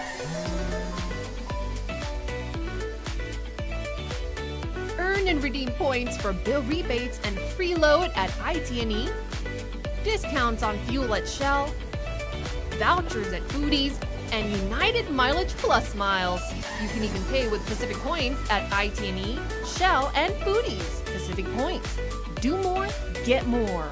Catch SportsLink on the KUAM News Morning Show, The Link, every Friday to hear about the latest in sports news, game schedules, athlete profiles, and more. SportsLink, brought to you each week by Cure Alkaline Water and Mariana's Irrigation and Landscape, airs every Friday across the multimedia platforms of KUAM. Tune into the broadcast on Breeze 93.9 FM on KUAM TV 11, live streaming through the KUAM News Facebook page, or view highlights on YouTube, KUAM News Facebook, and Instagram. SportsLink is hosted by Dave Delgado through KUAM Sports, and he will make sure that everyone knows what is happening on the fields, in the gyms, and everywhere in between. GU Self Storage, conveniently located near the Harmon McDonald's, offers fully covered loading and unloading area with individual pin-coded gate and door access. Call us today at 648-7867 for more information.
Yeah. One of my fave cool local bands, Evergreen, Into the Light. Don't go if it's not your time, guys. It's 8:57. Good morning. This is The Link, Pacific Points, Cabo Enterprises, IT&E, Jack in the Box. As always, whenever we're in a surge, seeing an increase in positives, we try and get the doctors on to enlighten us and share the info. And since tomorrow's the first day of school, we wanted to get the chair of the Education Committee for the Physicians Advisory Group, Dr. Michael Just so glad you could join us, Doc. It has been a minute, as the kids say. Yeah, it has been. Good morning, guys. How you guys doing? We're doing pretty good. I guess we'll just get right into it. I know that your colleague on the PAG, Dr. Ho Wen, he popped up in a GDOE Zoom last night and was talking about the Delta and the Delta Plus variant, and we kind of discussed this a little bit before coming on, but I remember back during the COVID 1.0, you had said a lot of times when you come on that kids seem to fare well against COVID, and so I just wanted to pose the question, from what you know and the information you've seen, is it any different with the Delta or the Delta Plus variants? Oh yeah, great question, Chris. So far, of course, we're still waiting for all the data to come back, as it's still relatively new. But it looks like the issue with Delta isn't necessarily the severity. The mortality rate seems to be about the same. Maybe a little bit worse in people who are unvaccinated, but what's happening is that it's way more contagious. So initially with the original one, we thought maybe 2 to 3 people would get sick from one person. With this Delta variant, we're seeing 4 to 6 people are getting sick. So if you just look at just sheer absolute numbers across the country, and let's face it, the states right now are just on fire right now. You're going to just see more people end up in the hospital, and along with that, probably a bigger increase in kids as well. But to say definitively whether or not it's more severe, it looks like right now it's probably not, but things can change, of course, and as we get more data back, we'll have a better picture of it. What about you, Doc, and at your clinic? Are you seeing more kids coming in and testing them or testing positive? We just started increasing. We hadn't tested in a long time, probably a few months, because our cases were so low. And then as we started hearing about the breakthrough cases come through, we actually tested a few this past week or last week. and they were all negative, kind of what I expected.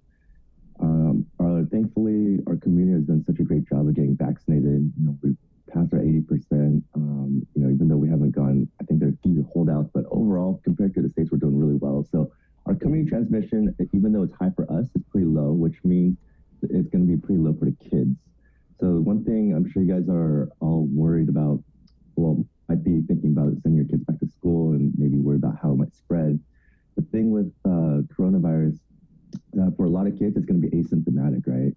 And we haven't really been seeing in big populations that we're seeing a whole bunch of school outbreaks. Yeah, there are going to be some here and there, but they tend to be the exception rather than the rule. So student to student spread, as long as the schools are taking the safety precautions, seem to really be helping. And if the students get sick, it's most likely going to be from within the household, right? Because that's who they're going to be spending the most time with, probably unmasked and within 6 feet. So it's going to be really important if parents are sending their kids back to school, it's going to be really important that the parents are actually the ones vaccinated, because they're the ones going to go out to work and meet a lot more people and then possibly bring it home. We know in this coming year, just like we did last year, we're probably going to see some positive cases, but it's really the measure of success is going to be, can we contain it? I think Israel had like a really bad outbreak, and this was pretty well publicized back when it happened, and they had like 100-something kids, and now it's like they decided the cases are low in the community, we're having a heat wave, we're going to take down our mask requirement, and so kids were pretty much thrown in there with nothing. I guess maybe what Florida is trying to do right now. And yeah, okay, in that case, yeah, cases spread, but that's not what we're doing here in Guam, and we want to keep our kids safe, and I think we are making the right strides to do that. I know you had eyes on GDOE's protocols, COVID-19 protocols, Doc. Obviously, with the schools reopening, they passed muster.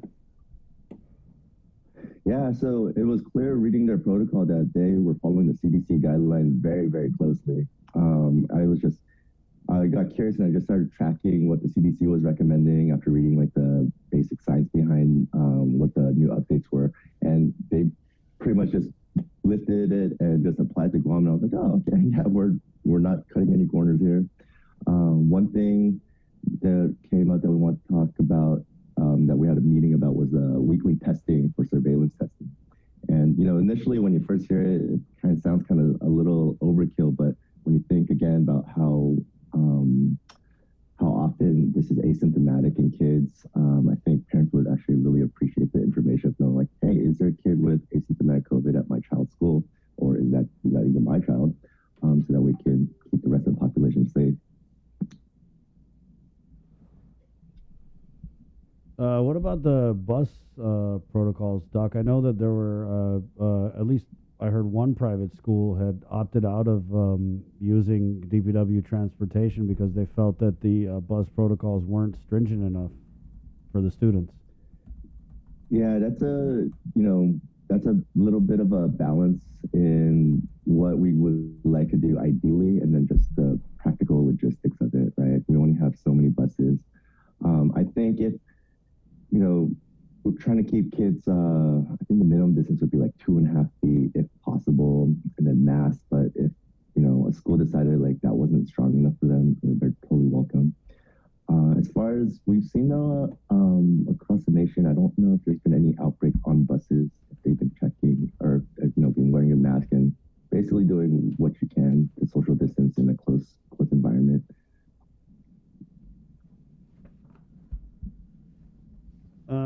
What else were you thinking parents might be concerned about, Doc, as we head into the first day of school tomorrow? I think there's probably just a little bit of anxiety of just sending everybody back now, right? Now, and especially right as we're starting to see a bump in cases go up. One thing I just want to prepare parents for is, for the past couple months, I've just been seeing like a mild cold go around. There's other viruses out there. We tested a couple of people for COVID for like a flu-like illness I was seeing for a little bit. There's a stomach bug rolling around. And because COVID could look like anything, what I wouldn't want is for parents to be immediately panicked, especially if they've been vaccinated. For the parents, I mean, because, like I said, that's probably how they're going to pass it to their kids. seeing breakthrough cases. The estimates are maybe 0.5% to 0.01% of a breakthrough infection if you got 2 shots of Pfizer or Moderna. I think it's a little bit less if you have Johnson & Johnson. So the chances of getting a breakthrough infection are not very high so far as we know. And then the chances of people passing it on, if they get a breakthrough though, does seem to be rivaling that of the unvaccinated, although they probably carry a higher viral load for a shorter amount of time. But I would say, we still have testing available. I mean, I have it at my clinic. I'm sure all the other clinics have it too. So if they have symptoms, they're worried, we can test. And then I saw it was really great. I think it was on KUM's Instagram that they had they were publicizing the free testing that was going around. And, if people get worried, they should take care of that. But really just keep in mind, we're in Guam, we're doing a pretty fantastic job in terms of people are pretty good about wearing masks. A lot of people got vaccinated. And even though we're fortunate in that we're looking at oh, hey, we got a bump in cases, and we're concerned about it instead of just brushing it aside and saying, it's nothing. So we have a population that really cares, and that's going to go a long way for us. You mentioned you took a look at GDOE's policies for reopening. Did you look at their sports programs, how they're going to handle that? The sports programs, I don't remember. I read it and I thought it was reasonable. And I think for the ones that were more face-to-face contact or trying to put in stricter measures than the ones that weren't, and it seemed reasonable. I mean, yeah, we'll have to see. But at the time, I didn't raise any red flags for me.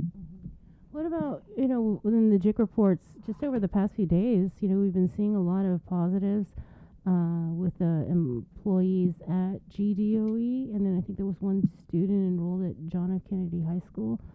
And it's been pretty consistent over the past couple of days. I mean, at what point does it become a major concern? The concern is going to be if it starts spreading and then our hospital cases start coming up, right? The whole, remember way back, we're talking about flatten the curve. We haven't heard that in a while. But the purpose of that was so that our hospital system didn't get overrun. Yeah. If we can get the holdouts to get vaccinated, or if these cases just stay limited to just one person, 2 people without having to into an outbreak, then things are working. Herd immunity is working if that's the case. It would be a concern if we had an unchecked outbreak. Okay, thanks, Doc. Well, thanks, Doc, for coming on. I know you're busy. Again, Dr. Alma of One Love Pediatrics. Anything in closing? No, I mean, I think we all know what we need to do. Get your shots if you haven't gotten your shots. Wear your mask when we're out and about with other people, and then physical distancing when we can. It's all stuff that we know. I think we've been doing a pretty good job about it, so let's keep it up. All right. Thank you, Doc. All right. Stay safe. Right on. It's 9:07. Quick break. Back with more of The Link next. Good morning. Guam was once home. The KUAM Care Force presents The Greater Good every Wednesday on The Link. This special feature presents interesting and informative interviews with community leaders and organization representatives to bring awareness to our residents and encourage participation in planned activities to celebrate. The Greater Good is brought to you by your friends at J. Goodman, a happiness company, and Guam Windward Memorial. Celebrate life. The Culture Club returns to KOAM Digital and KOAM News Weekend Edition, highlighting Guam's young artists, activists, and crafters as they work to protect, preserve, and promote our Chamorro culture. Watch this weekly feature on the digital platforms of KOAM News Weekend Edition, brought to you by Hanum. Uno Mixed. We're mixing it up on the last Thursday of every month with a look at lifestyle, entertainment, food, and so much more on the stations, networks, and digital platforms of KUAM Communications. Uno Mixed is presented to you by Docomo Pacific, Better Together, and Pepsi. See what's on TV tonight with schedules, network news and notes, local promotions and giveaways on KUAM Communications social media pages. Like and follow us on Facebook or Instagram now for all the latest and never miss out. Get the job done the right way by getting the right stuff at East West Rental Center. With years of experience helping builders, we definitely got what you need. Call 646-1463 or visit us in Upper Tumon. Open Monday to Saturday from 7 a.m. to 5 p.m. and on Sundays from 8 a.m. to 5 p.m. Listen, watch, and learn from the daily Chamorro news updates from KUAM News. Catch them on The Link during the 8 o'clock hour, streaming online on Isla Radio, or on the KUAM News YouTube channel for your convenience. Tune in and stay informed, all while preserving our precious culture through the daily use of our native Chamorro language. Chamorro news updates are brought to you by your familia at First Hawaiian Bank.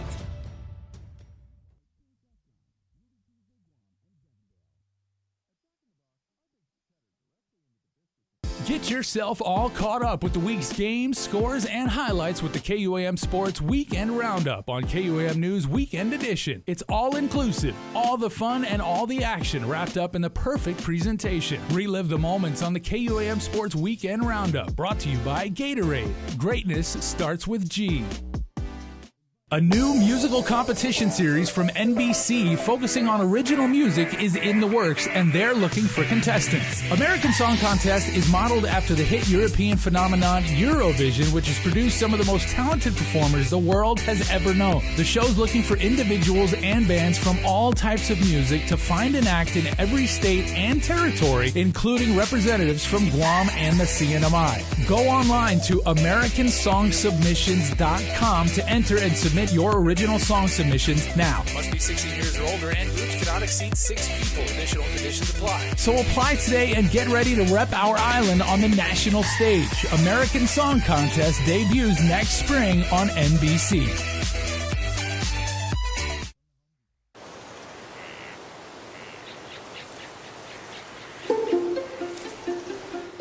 Guam was once home to over 12 native species of forest birds, each with their own unique sound, color, and role to play in our ecosystem. However, the arrival of the brown tree snake has threatened their existence.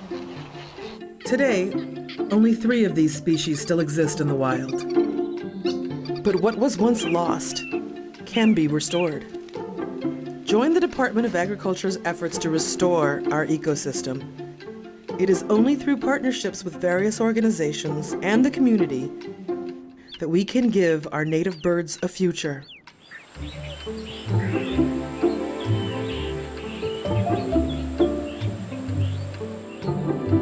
Support snake suppression.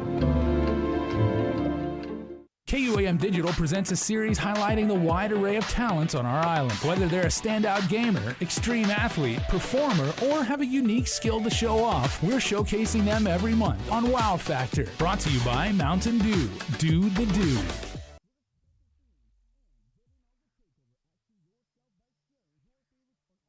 The world of television is more exciting than ever. Don't miss a minute of special presentations from NBC on KUAM TV 8 or from CBS on KUAM TV 11. Every month, we'll bring you the fun and excitement of award shows and red carpet moments, special series presentations, and other great network programs. Brought to you locally by King's Restaurant, Ruby Tuesday Guam, Bud Light Seltzer, and Docomo Pacific, giving you more reasons to tune in and turn on. Fall in love with TV again with the best from KUAM Communications.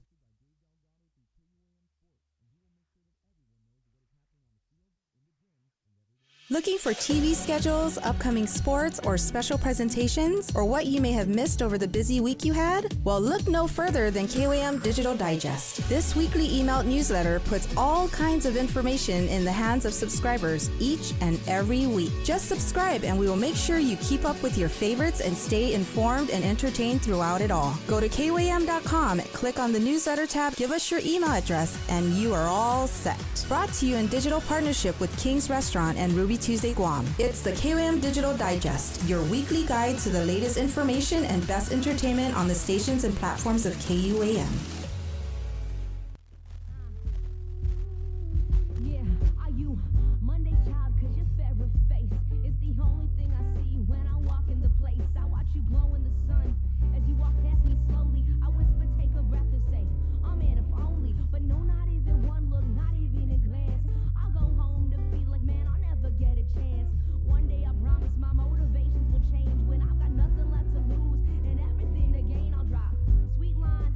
Like the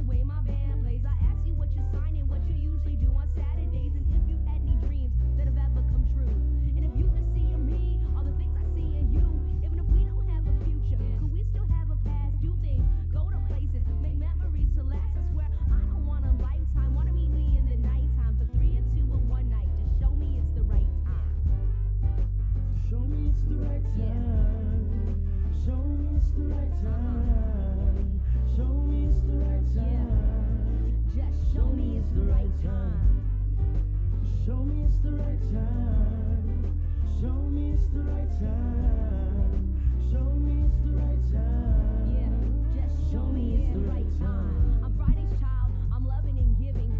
Born under Mars, so I work hard for a living. 9:15. Good morning. Pacific Points, Cabo Enterprises, IT&E, Jack in the Box. This is The Link. Miss a lot. In case you missed that press conference yesterday, play a little sniblet here of, well, just first of all, I guess, Bree, the takeaways. We heard early yesterday morning from several sources at the Mayor's Council of Guam that the governor had called the mayors or met with them or something and told them basically that she was going to scrap the RISE Act law and implement the All Rise thing? Implement her own type of program. Right. Which the all in. All in. The all in. That's their new slogan, by the way. I heard it's their new slogan. Really? Yeah. Wow. There's stickers or something. There's a bunch of campaign stuff going on. Some we'll touch on some of it tomorrow. So basically, she said that she's going to scrap the RISE Act, and she really was just bashing on the senator. She was like, they send me these bills. I don't know what to do with these bills. One says this, the other says that. And then she said that the RISE Act itself was problematic in its implementation, which is funny because it passed the muster of the legislature's legal counsel. The senators all had eyes on it, voted to pass it. She let it lapse into law, but then they sent it over to the AG. When this RISE Act noise first started back, I want to say in like February, March, the governor's first play was to really harp on the eligibility, and she said that she felt like it discriminated or something against certain classes because they weren't eligible. So she shot it over the AG and said, hey, what's your opinion on this? And the AG shot it back and said, oh, looks fine, pay it. You can pay it. You're good. It kind of backfired, I think, on her. And that was months ago. And so it's just become this issue where what has been so confusing is she said that she had to follow the law, but then she issued an executive order amending the RISE Act law to include GovGuam employees, retirees, and federal workers. But then people said, hey, you're adding all these people, $30 million is not going to be enough. And she said, oh, well, I have to follow the law. The law says $30 million cap. So it's been just like a big WTF. Totally. And everybody sees it, from senators, Senator Clint Rogel, who's traditionally, one of this administration's big backers, said, yeah, pay it. They got to pay it. So everybody sees it, from the mayors to the senators. And so she just decided that she's going to do her own program, but we don't know what the rules and regs are because, again, the All Rise was amending the RISE Act, but if the RISE Act is not able to be implemented because there's all these issues with these senators don't know how to pass laws or whatever, then what parameters is she going to use for her All Rise? I don't know. I tried to ask. Right. Yeah, anyway. And the executive order, I think, is supposed to be coming out shortly, soon, because I think it was last week Thursday when, I hope I'm not getting everything confused, but last week Thursday, John Jr. wrote a letter or instructed Daphne or whatever, told her that this executive order was going to be coming out to streamline the whole thing to apply. Then the governor yesterday said that they're going to should be able to apply online by the 1st, right, of September. Yeah, that's what she said. And so I was at this press conference yesterday where we had asked about that. And then another media had also asked about the governor's elusive unicorn, the spending plan for the American Rescue Plan. Which we've already spent money, or she's already spent money on. Yeah, and that was a big reveal on the link here this morning, or yesterday was that Administration Director Ed Byrne came on. We were shocked. Mm-hmm. He was like, yeah, we have spent the money, but he couldn't tell us on what. But there was a big chunk of it, $11 million paid to the quarantine and the isolation facilities. With hope of reimbursement. Right. And then some went to bereavement grants 50,000. And then I think 700, about 700,000 went to the homeless shelter. Yeah, that's right. Right. Oh, thanks, Jay. Yeah, so 674 in ARP went towards the homeless shelter operations in Mighty. It was over 11 million for quarantine facilities, 678,000 for the isolation facility. The governor added that she's anticipating those costs to be reimbursed by FEMA.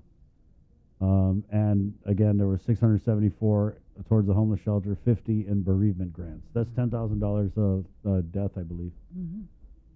And so one of the media had asked her, hey, when are we going to see this plan? Because now they keep moving the goalposts.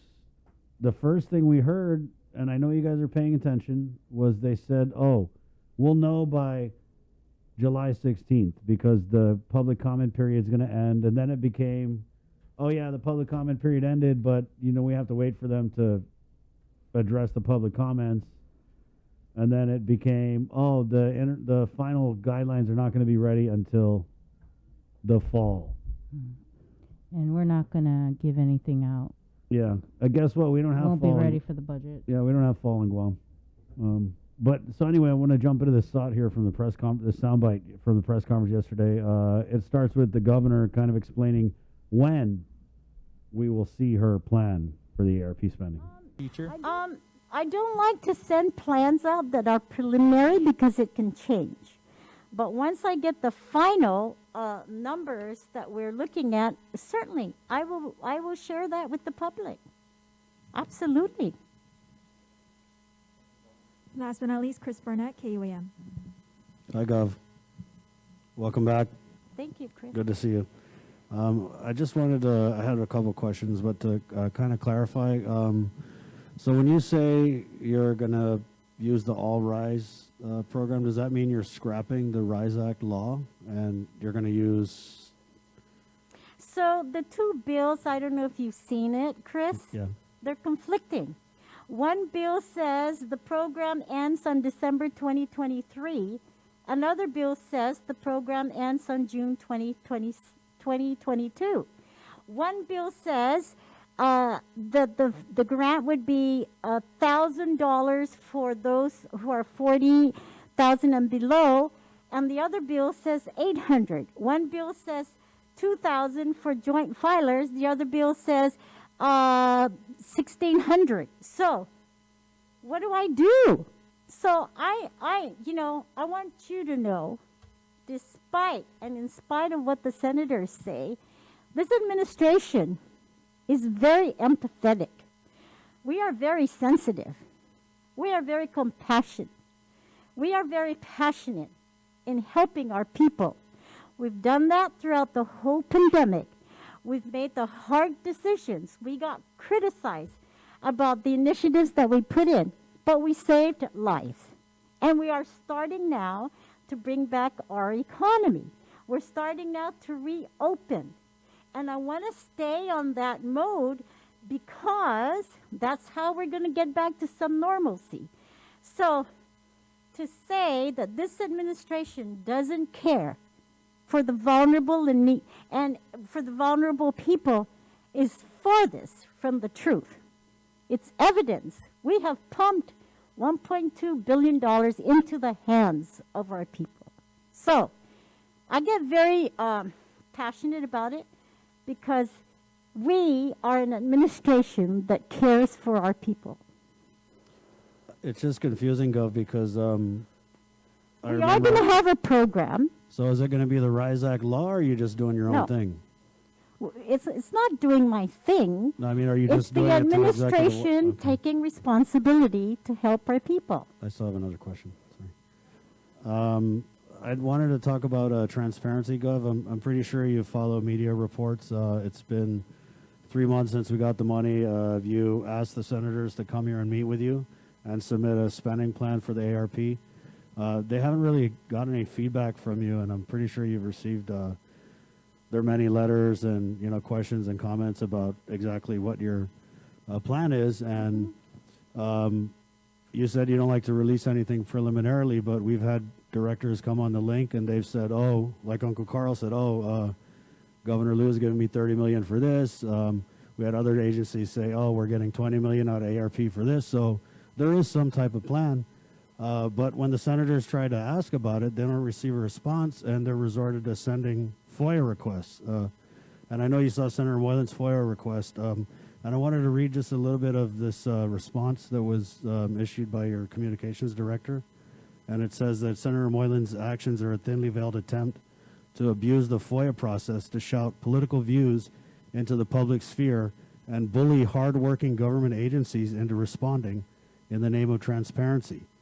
These questions are beneath the dignity of this administration to respond to, and frankly, they should be beneath the dignity of this senator to ask. In a climate of fake news, this senator creates fake work. But Governor, I read Senator Moylan's FOIA request, and he was asking for any documents you submitted to Treasury about the plan. He was asking about which bank account the money's in. So how do those simple questions warrant a response like this? And what are you going to do to improve the tone and the working relationship that you have, or some might say you don't have, with the legislature? I think it works both ways. But yes, my response, I truly support my response and truly believe in all that I have said. Thank you, everyone, and that concludes today's press conference. Governor Leon Guerra has another engagement. Please be safe and... Every time I'm going to ask a question, the governor got to go. It's like, oh, Chris, wait, we had that engagement that's coming. So that was the soundbite again from the press conference yesterday with Governor Leon Guerra, where she announced that she's going to do her own thing with the All Rise, All In, whatever it is, assistance program. Quick break, and Jason Salas is coming back center stage for our next interview. It is the greater good on a Wednesday. Good morning. KUAM TV has been on the air for 65 years. 65 years of growing, changing, and adapting to the needs of our local community. 65 years of making you smile, laugh, and cheer, and being there for you in times of tears and heartbreak, and learning to heal together. We've kept you on the edge of your seats, been a trusted source for you to turn to, weathered many storms together, and celebrated life's big moments. And now at 65, we celebrate all the firsts we brought you over the years, and all the firsts that lie ahead as our world changes. KUAM TV, celebrating 65 years of firsts on Guam.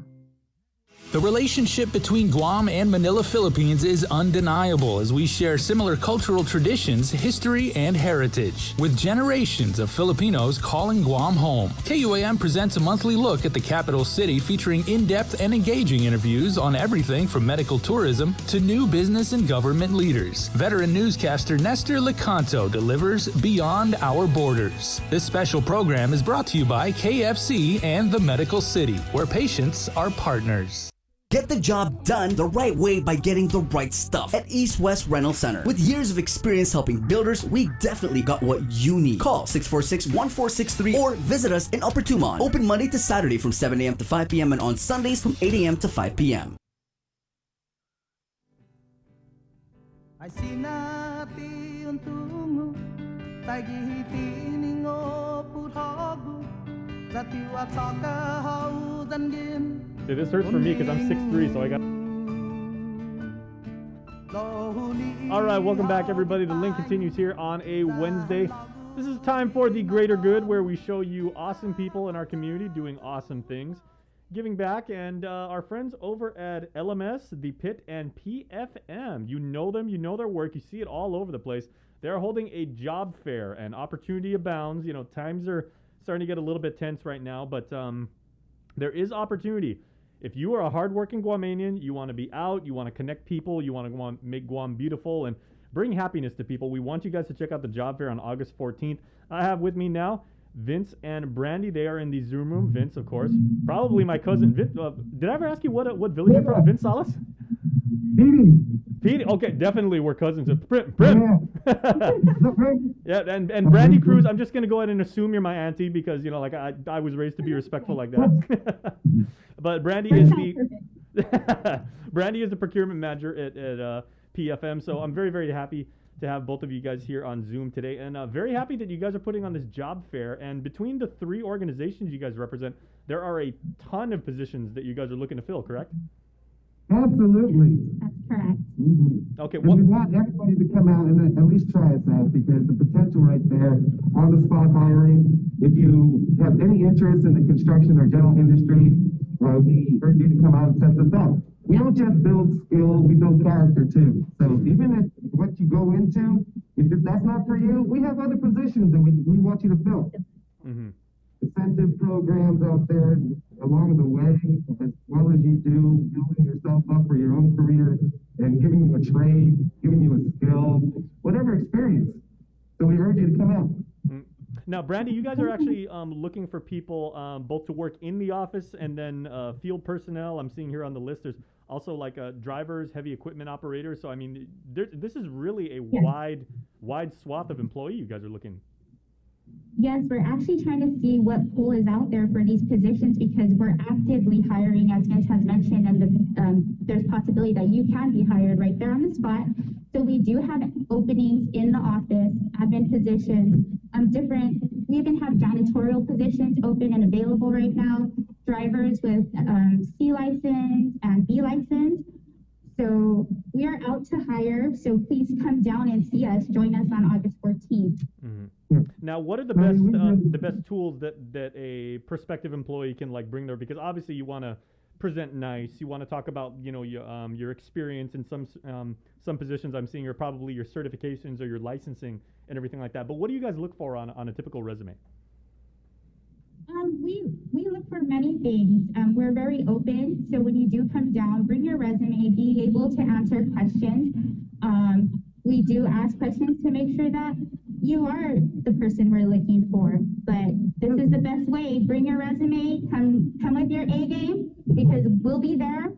A lot of different employees from different divisions in different companies will be present to ask questions and get a fill. Yeah. And regardless, even if you don't have much of a lengthy resume, or if you don't have that much experience, we can work with that as well. Just bring your driver's license. We do need to see that. And just bring your A game, as Brandy said, and any other advancement in your career that you want to do. We will work with you. Now, guys, I'm going to pull rank here for a little bit because I have had the good pleasure of being able to do feature stories on LMS and and the companies they're associated with for years. And I mean, they really do fun work. I've talked to the employees. Everybody says it's a lot of fun. Like I said, you make people happy. You're improving the environment around you. You guys improve office buildings and everything like that. But Vince, I also know, because you're a family-owned business and everything, you've told me before that you're not just filling a seat, or you're not just bringing somebody on payroll. You're actually adding to that family. So, kind of enlighten everybody like on the environment and kind of like the culture that you've built at your company. Sure. Again, we are fast-paced, we are challenged, we are growing, but family-oriented. We are family-based. Not only just Chamorros, but we are also diverse in every part of the culture, and we are sensitive to that as well. We understand what everyone's going through. We work with you with that. We're not just a large corporation and have that mentality. We have that family values that we put first as well. So that's why we want everybody that's in the community to come out, because when we can take you in as a family member, we can give back to the community as well. Now, when people hear like LMS, I remember like I first learned about it as being landscape management service, and talk to me a little bit now about we're still in the middle of the pandemic. Things might get like a little dicey here for like the next couple of weeks or so. We have no idea, to be honest with you. But what kind of projects are you guys undertaking? And if somebody is considering coming to the job fair and showing you their CV and saying this is my LinkedIn profile and everything like that, what kind of projects can they expect to work on in the near future? We have a lot of federal contracts that we're working with. We subcontract with some of the bigger local companies as well. Right about a dozen, I believe, as far as construction is concerned. And this is I'm not talking about just landscape management systems, because that's actually another segment too, where we do a lot of the ground contracts for the Navy, and I think so, yeah, for the Navy. And we've had those for a few years already. So we're locked in, pretty stable with that. If you look at for stability, we're still growing in the construction industry. and we're growing fast. And that's why we need more potential people that would want to advance their career, even in construction or general industry areas. We can teach you that if you come in, apply, and see where you fit in. Again, it's a growing industry that we're in, and we are not stopping anytime soon. Excellent. And, oh, please, Brandon. And exactly what Vince has mentioned, so long as our labor still continues to grow and there's projects still in the pipeline, at the back end, we still need that administrative support, that office support to support the field operations. So long as that is growing, our office division is growing as well. Mm-hmm. Yeah, this isn't, I mean, obviously it's a job fair, but again, I'm going to draw on my experience interviewing Vince before, is you have said that, the people that you work with, your associates, your colleagues, it's not a job, it's a career. You're looking to actually develop these skills in employees and have them be, long-term partners that you guys can do amazing work in our community, far beyond just, the time that the job is. We have internal programs that we test your skills to advance you at different levels. We have incentive programs to give you the boost you need to try again on educating yourself on something different. We offer a variety of ways to apply yourself. So you don't just sit idle. If you want to try to do something, we offer that. We definitely want those with that motivation, those who aspire to be better for themselves, to come out and join us. Well, okay, I'm really, really glad you brought that up, because that was going to be my next question. I was going to say, I am naturally a pessimist, and certainly there are people right now that says, hey, that sounds like a fantastic opportunity. I know this company, I've seen the trucks around, I know they've got a good reputation, but I'm concerned with, if I stay with these guys for a number of years, I want to know how I can grow with them and everything like that. If I get hired to be, a construction laborer or a driver and everything like that, will I be a driver 3, 4, 5 years from now or anything, or will I actually be moved around and be able to grow with the company? So can you speak to that? Yeah. So right now we're starting a program where even if you start off as a laborer, okay, we have senior, experienced, professional construction managers, construction superintendents that will mentor you. It's like a mentoring program. And then we put a list together with the executive managers, and then we set up a time and a place where we could test your skills if you want to be a carpenter instead of a laborer, and then start you off with that. And then as you advance, maybe you don't want to do carpentry after a few years, then we can put you into masonry or heavy equipment operation. And it just keeps going different ways, every which way you want. At the same time, our internal training programs, and for me, the safety programs, we provide those internally, professionally, and as you get that, put that on your resume, and you build that up, you become a lead, a supervisor, a superintendent.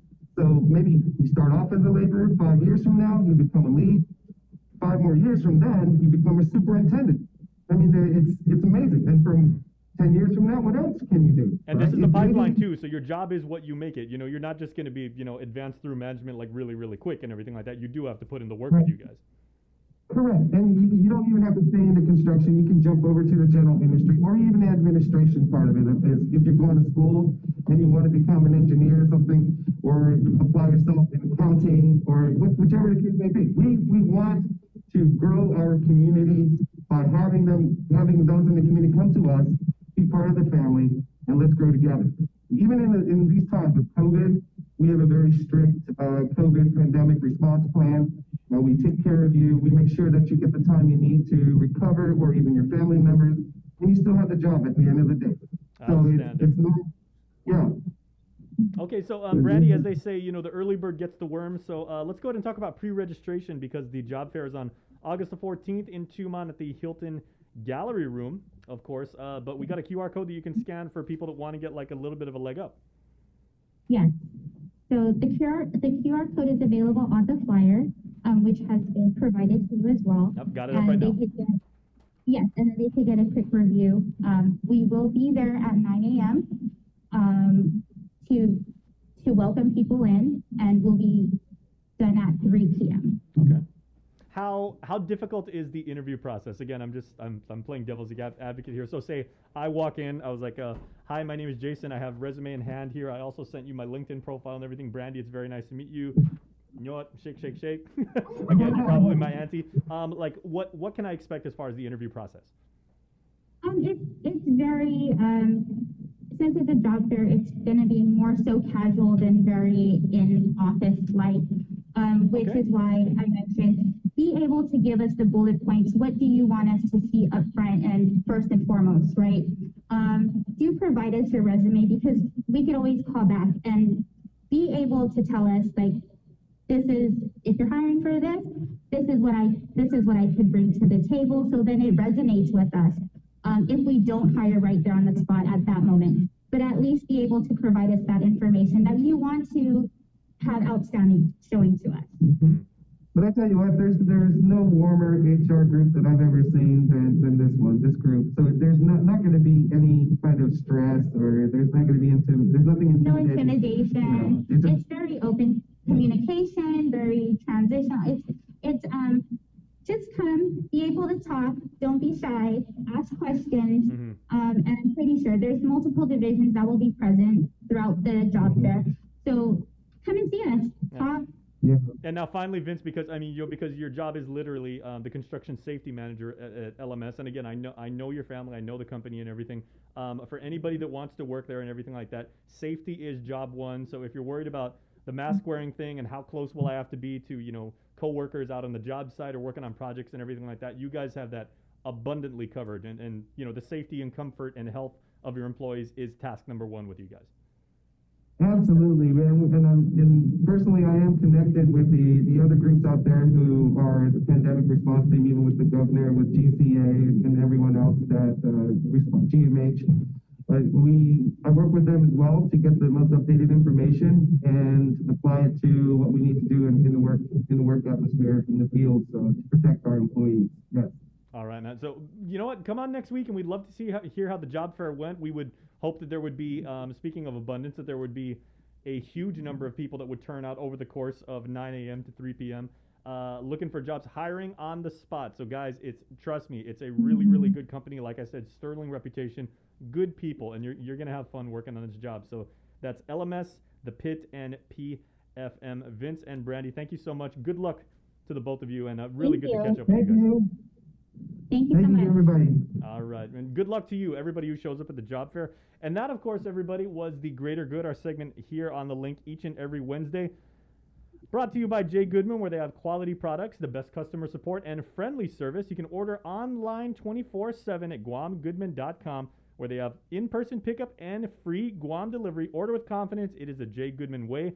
And, of course, our friends at Guam Windward Memorial, because love is everlasting. For more information or to schedule a tour, call 688-6371. Guys, thanks so much, and we will be back with more of The Link right after this. KUAM Digital presents a series highlighting the wide array of talents on our island. Whether they're a standout gamer, extreme athlete, performer, or have a unique skill to show off, we're showcasing them every month on Wow Factor. Brought to you by Mountain Dew.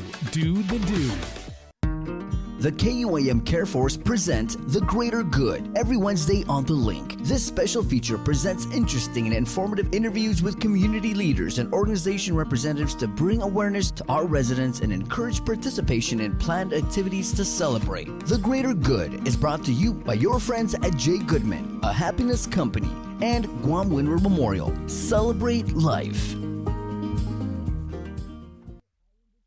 See what's on TV tonight with schedules, network news and notes, local promotions and giveaways on KUAM Communications social media pages. Like and follow us on Facebook or Instagram now for all the latest and never miss out. KUAM TV has been on the air for 65 years. 65 years of growing, changing, and adapting to the needs of our local community. 65 years of making you smile, laugh, and cheer, and being there for you in times of tears and heartbreak, and learning to heal together. We've kept you on the edge of your seats, been a trusted source for you to turn to, weathered many storms together, and celebrated life's big moments. And now at 65, we celebrate all the firsts we brought you over the years, and all the firsts that lie ahead as our world changes. KUAM TV, celebrating 65 years of firsts on Guam.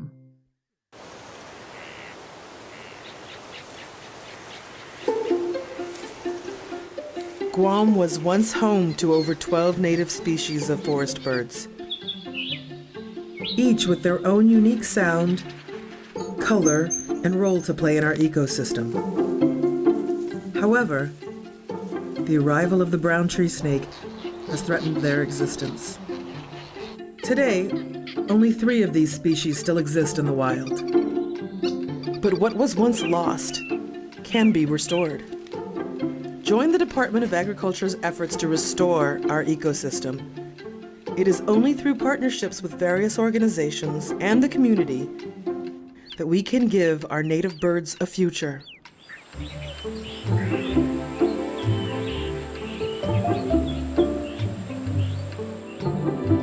Support snake suppression. Catch SportsLink on the KUAM News Morning Show, The Link, every Friday to hear about the latest in sports news, game schedules, athlete profiles, and more. SportsLink, Brought to you each week by Cure Alkaline Water and Mariana's Irrigation and Landscape. airs every Friday across the multimedia platforms of KUAM. Tune into the broadcast on Breeze 93.9 FM on KUAM TV 11, live streaming through the KUAM News Facebook page, or view highlights on YouTube, KUAM News Facebook, and Instagram. SportsLink is hosted by Dave Delgado through KUAM Sports, and he will make sure that everyone knows what is happening on the fields, in the gyms, and everywhere in between. Do you feel like you're missing out on something? Make life more rewarding with Pacific Points. Earn and redeem points for bill rebates and free load at IT&E, discounts on fuel at Shell, vouchers at Foodies, and United Mileage Plus miles. You can even pay with Pacific Points at IT&E, Shell, and Foodies. Pacific Points. Do more, get more.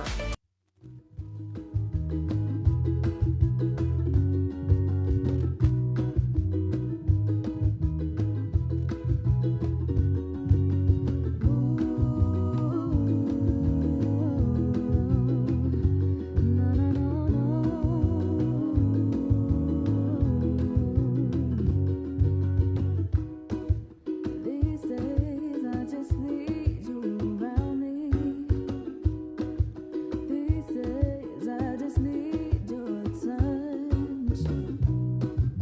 Problem just we've had some before, yeah. But baby, I would gladly forget it all just to feel you next to me. I'd have all and more just to feel your arms around me. I don't need nothing less, nothing more. Meet me in the dark of the day. Munga umana, don't you walk away. I know it's tough right now, munga mapodongino necesito the end of the day. At the end of the day, at the end of the day, at the end of the day, at the end of the day. Good morning. Don't. Sorry you had to be there, guys. It's 9:48. The Link. Don't. Wednesday, August 11th. Some of the takeaways this morning, Bree? Let's see. All in. Yeah, the it's all not in the all for rise now. anymore. It's the all in. That's a joke. That was a. We're just Who was that? taking Was that it- Senator Tello that made Yep, that? Yeah, he did. the zinger. We were talking about the rise, all rise, and whatever the program's going to be called, and she said all in. That was good. You know who I kind of noticed was absent yesterday at this press conference was Lieutenant Governor Josh Tenorio. I don't know if it was one of those where like, oh, he didn't get to go on the trip, so he didn't participate, but I just noticed. I don't know. Yeah, people who went on the take that back, because people who were off island, I guess. You could Yeah. say, were there.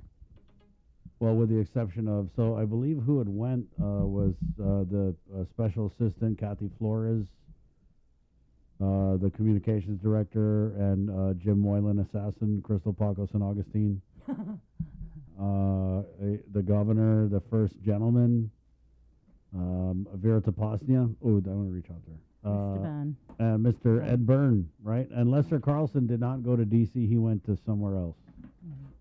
But the governor didn't just go to D.C. She went to Hawaii. And San she Fran. went to San Francisco. Right. And she did mention, actually, during the press conference that federal investigators from U.S. EPA will be arriving on Guam in a couple of weeks to do an inspection and an assessment of the Marbo area damage from the solar farm. Right, and that was something that Nick Lee had kind of hinted at early on in this whole Marbo cave story, was that although Guam EPA was limited in what they could find, the contractor, the U.S. EPA was not, and that they had definitely been aware of the incident over there at Marbo. Yep. Let's do Cover Me, guys. It's 9:49, Wednesday, August 11th. It's brought to you by Burger King, where we are just preparing for Chicken Fries Friday. We are preparing for it. Mm-hmm. You go to... I love. Just like that. I love, all rise. All in. You go to Burger King, you order you a chicken fries, and you say, I love chicken fries. They're going to give you another one just like that. It's Cover Me, and it's also brought to you by Docomo Pacific. Good morning.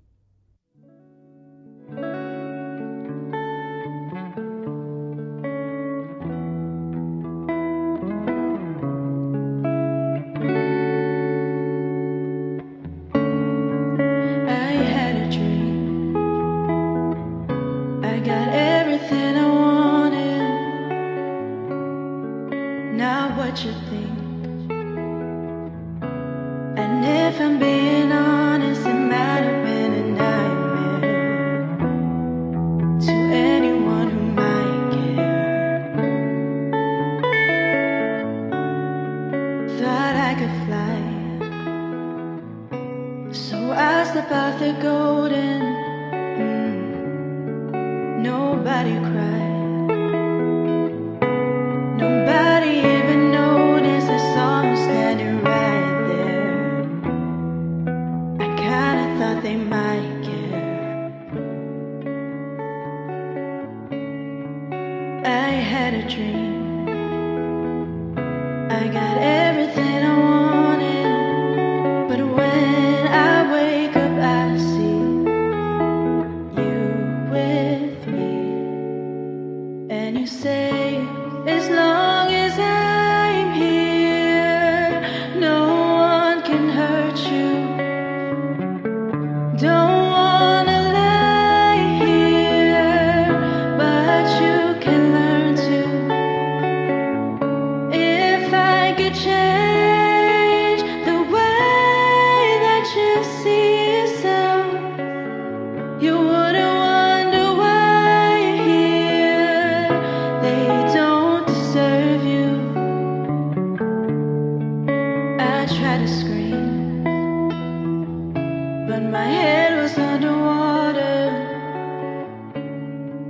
They call me weak, like I'm not just somebody's daughter. Could have been a nightmare, but it felt like they were right there.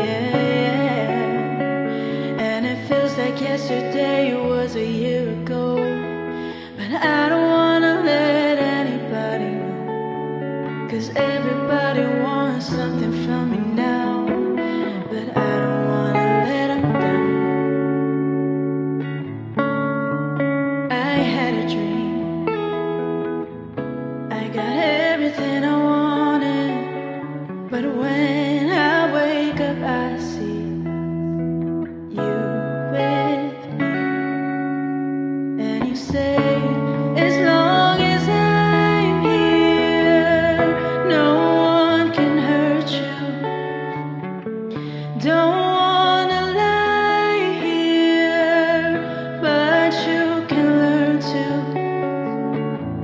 If I could change the way that you see yourself, you wouldn't wonder why you're here.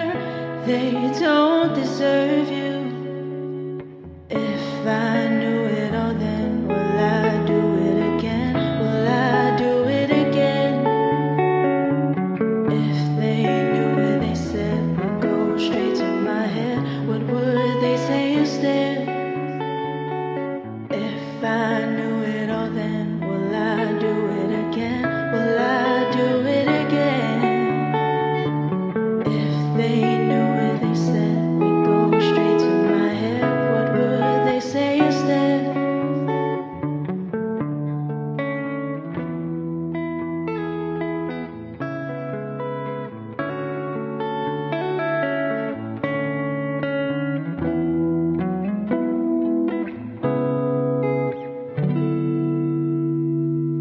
Good stuff there. Good morning. 9:55 right here on the link. We did have a couple comments on our Facebook live stream. Thank you guys so much for checking us out on Facebook Live. Any updates on the child tax credit? Malia Lawrence Castro comments. Let me get there. I did actually have a little texty text with Daphne Shimizu, the director of Rev and Tax. She said, regarding the advanced child tax credit, we have been working with the IRS and Treasury on our implementation plan and are hopeful that we will receive the final approval soon. Unfortunately, this is not under our control. So they're waiting for the, I guess, the federal guidelines to come down on that. Malia Lawrence. Debbie Davis, boy, Chris Malfunction Barnett, you struck a nerve with the governor. Great job. The people of Guam are blessed to have you, Sabrina Jason, and all at KUAM News for standing up to get the answers. I just wish it wasn't so dang hard. You know what I mean? And I think it's because I was really trying to just wrap my mind around why Adelup has this fatal misunderstanding of what, I don't know, public service kind of means a little bit. You know, the things you do, the actions you take are open to the public. I mean, because you are public service employees, we're privy to, you know, the actions, policies. I mean, it's basic, right? But I feel like they're running this like a bank. You know, if you think about like all the private institutions, like the most secretive one is the bank. Like nobody knows anything about the bank. And I think that's kind of where Governor Lou's like leadership style comes from, is don't tell anyone anything. You just do what you're going to do and, you know, let them know after the fact. I mean, it's sad because we're supposed to live in a transparent and open government, but we don't. We really don't. And I think that again, response from Crystal Paco San Augustine to Senator Moylan, I don't know, it kind of signaled things for me that this administration thinks that that kind of thing is okay to hit back with that much hate, really. Do things like that, to not even respond to media inquiries. That's another thing that they do far too often. And I think it comes down to the motive. Like, we don't have a motive to try and make the governor look bad or anything. Like, I want her to look good. I want, you know, things to be good on our island. But I just feel like, I mean, I don't know how the other media feels, but I feel like they just take it personal maybe, which is normal, right? We're all a little sensitive after this COVID. But just like getting basic information, not even like, you know, we're not asking for the governor's PIN number to ATM card. We're not. We're asking for public information. And that's a thing I just don't think they get. And another fatal flaw is I don't think they have anyone down there at Adelup who kind of just says, hey, wait a second. You're really going to put out this response to Senator Moylan? What are you thinking? No, don't do that. But no, relax. Just hold off. Ignore it or whatever. They don't have that person who really says the things that you don't want to hear. Instead, they're really, and if you go around Adelup, you get this vibe. It's like a very elitist, very like kind of high class kind of vibe. You know what I mean? You don't see, there's hardly anyone grassroots there. And that's what I feel. Again, I'm just going back to this, that I feel like they're just out of touch with reality. Because anybody who walks around like, man, I'll go walk out here 2 minutes, and 2 minutes won't even go by. I'll run into someone who'll say, hey, man, what's up with that rise? Or, you know, we need that money. For real, like, they don't know that people really need this money. And for the governor to not even have a clue about when the PUA ends, yet you're telling the people of Guam that you're so compassionate and you're so passionate and you care, and that anybody who says you don't care, it's the furthest from the truth. It just makes it seem like you don't care when you don't even know when the PUA ends. That's all. I mean, basic info. But yeah, I think the biggest struggle we have in the media is just dealing with this, because it's frustrating. Like, I don't personally care if, you know, John Jr. Calvo, the chief of staff, or Crystal Paco San Augustine, the communicator, I don't care if they don't want to respond to me. I don't care. I'm not doing this for personal reasons. I'm doing it because we got a job to do. Every morning, got to come on here and tell you guys the information. And that's all we're trying to do, is get the information. And sadly, it's very difficult to do. You know what I mean? There's just nothing forward-facing about it. You know, they should be out here preemptively addressing these questions and concerns, but they don't. The governor's just not available. She's not accessible. When she is, it's like, oh, we got to go because here comes a tough question. All right, cut this press conference. I don't know. I felt like she kind of got the hang of it maybe early on in the pandemic when the press conferences were really a little more consistent. But as we kind of got deeper into it, you can see with the governor's body language that she just does not like to be questioned. I mean, it is what it is, though, right? And I don't know if someone just needs to, I think over down there at Adaloop, they need to just have a big meeting, take a pause, right? And really just reassess their whole communication strategy, if they even have one, their whole messaging strategy, and take a big breath and come back out here kind of renewed, you know? Don't come out here, you know, bashing on senators because it's just making you guys look bad. But hey, if you don't want to take my word for it, keep it up. It's highly entertaining, but it's just not productive at all. It's 10 o'clock, KUAM TV land. Thank you, guys. My name's Chris. Sabrina and Jason, they left already. They're out working hard, right? They're just like, go ahead, Chris, run it. Run your mouth. Go, got it. You know, I'm always down for that. Thank you so much to our Facebook Live viewers here. Oh, here we go. We did have some comments. Mary Cruz says, no transparency, and they need to say, Governor Lulian Guerrero, humble yourself. Malia writes in, we the little people truly appreciate all of you on the link. That's what we really lost sight of, guys, is the little people. Maybe this administration thinks we're so little that they can't see us.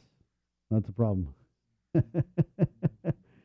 It's 10:01. This has been The Link, brought to you by Pacific Points, Cowboy Enterprises, ITNE, and Jack in the Box. For the rest of the team, my name is Chris. Está. Adjo!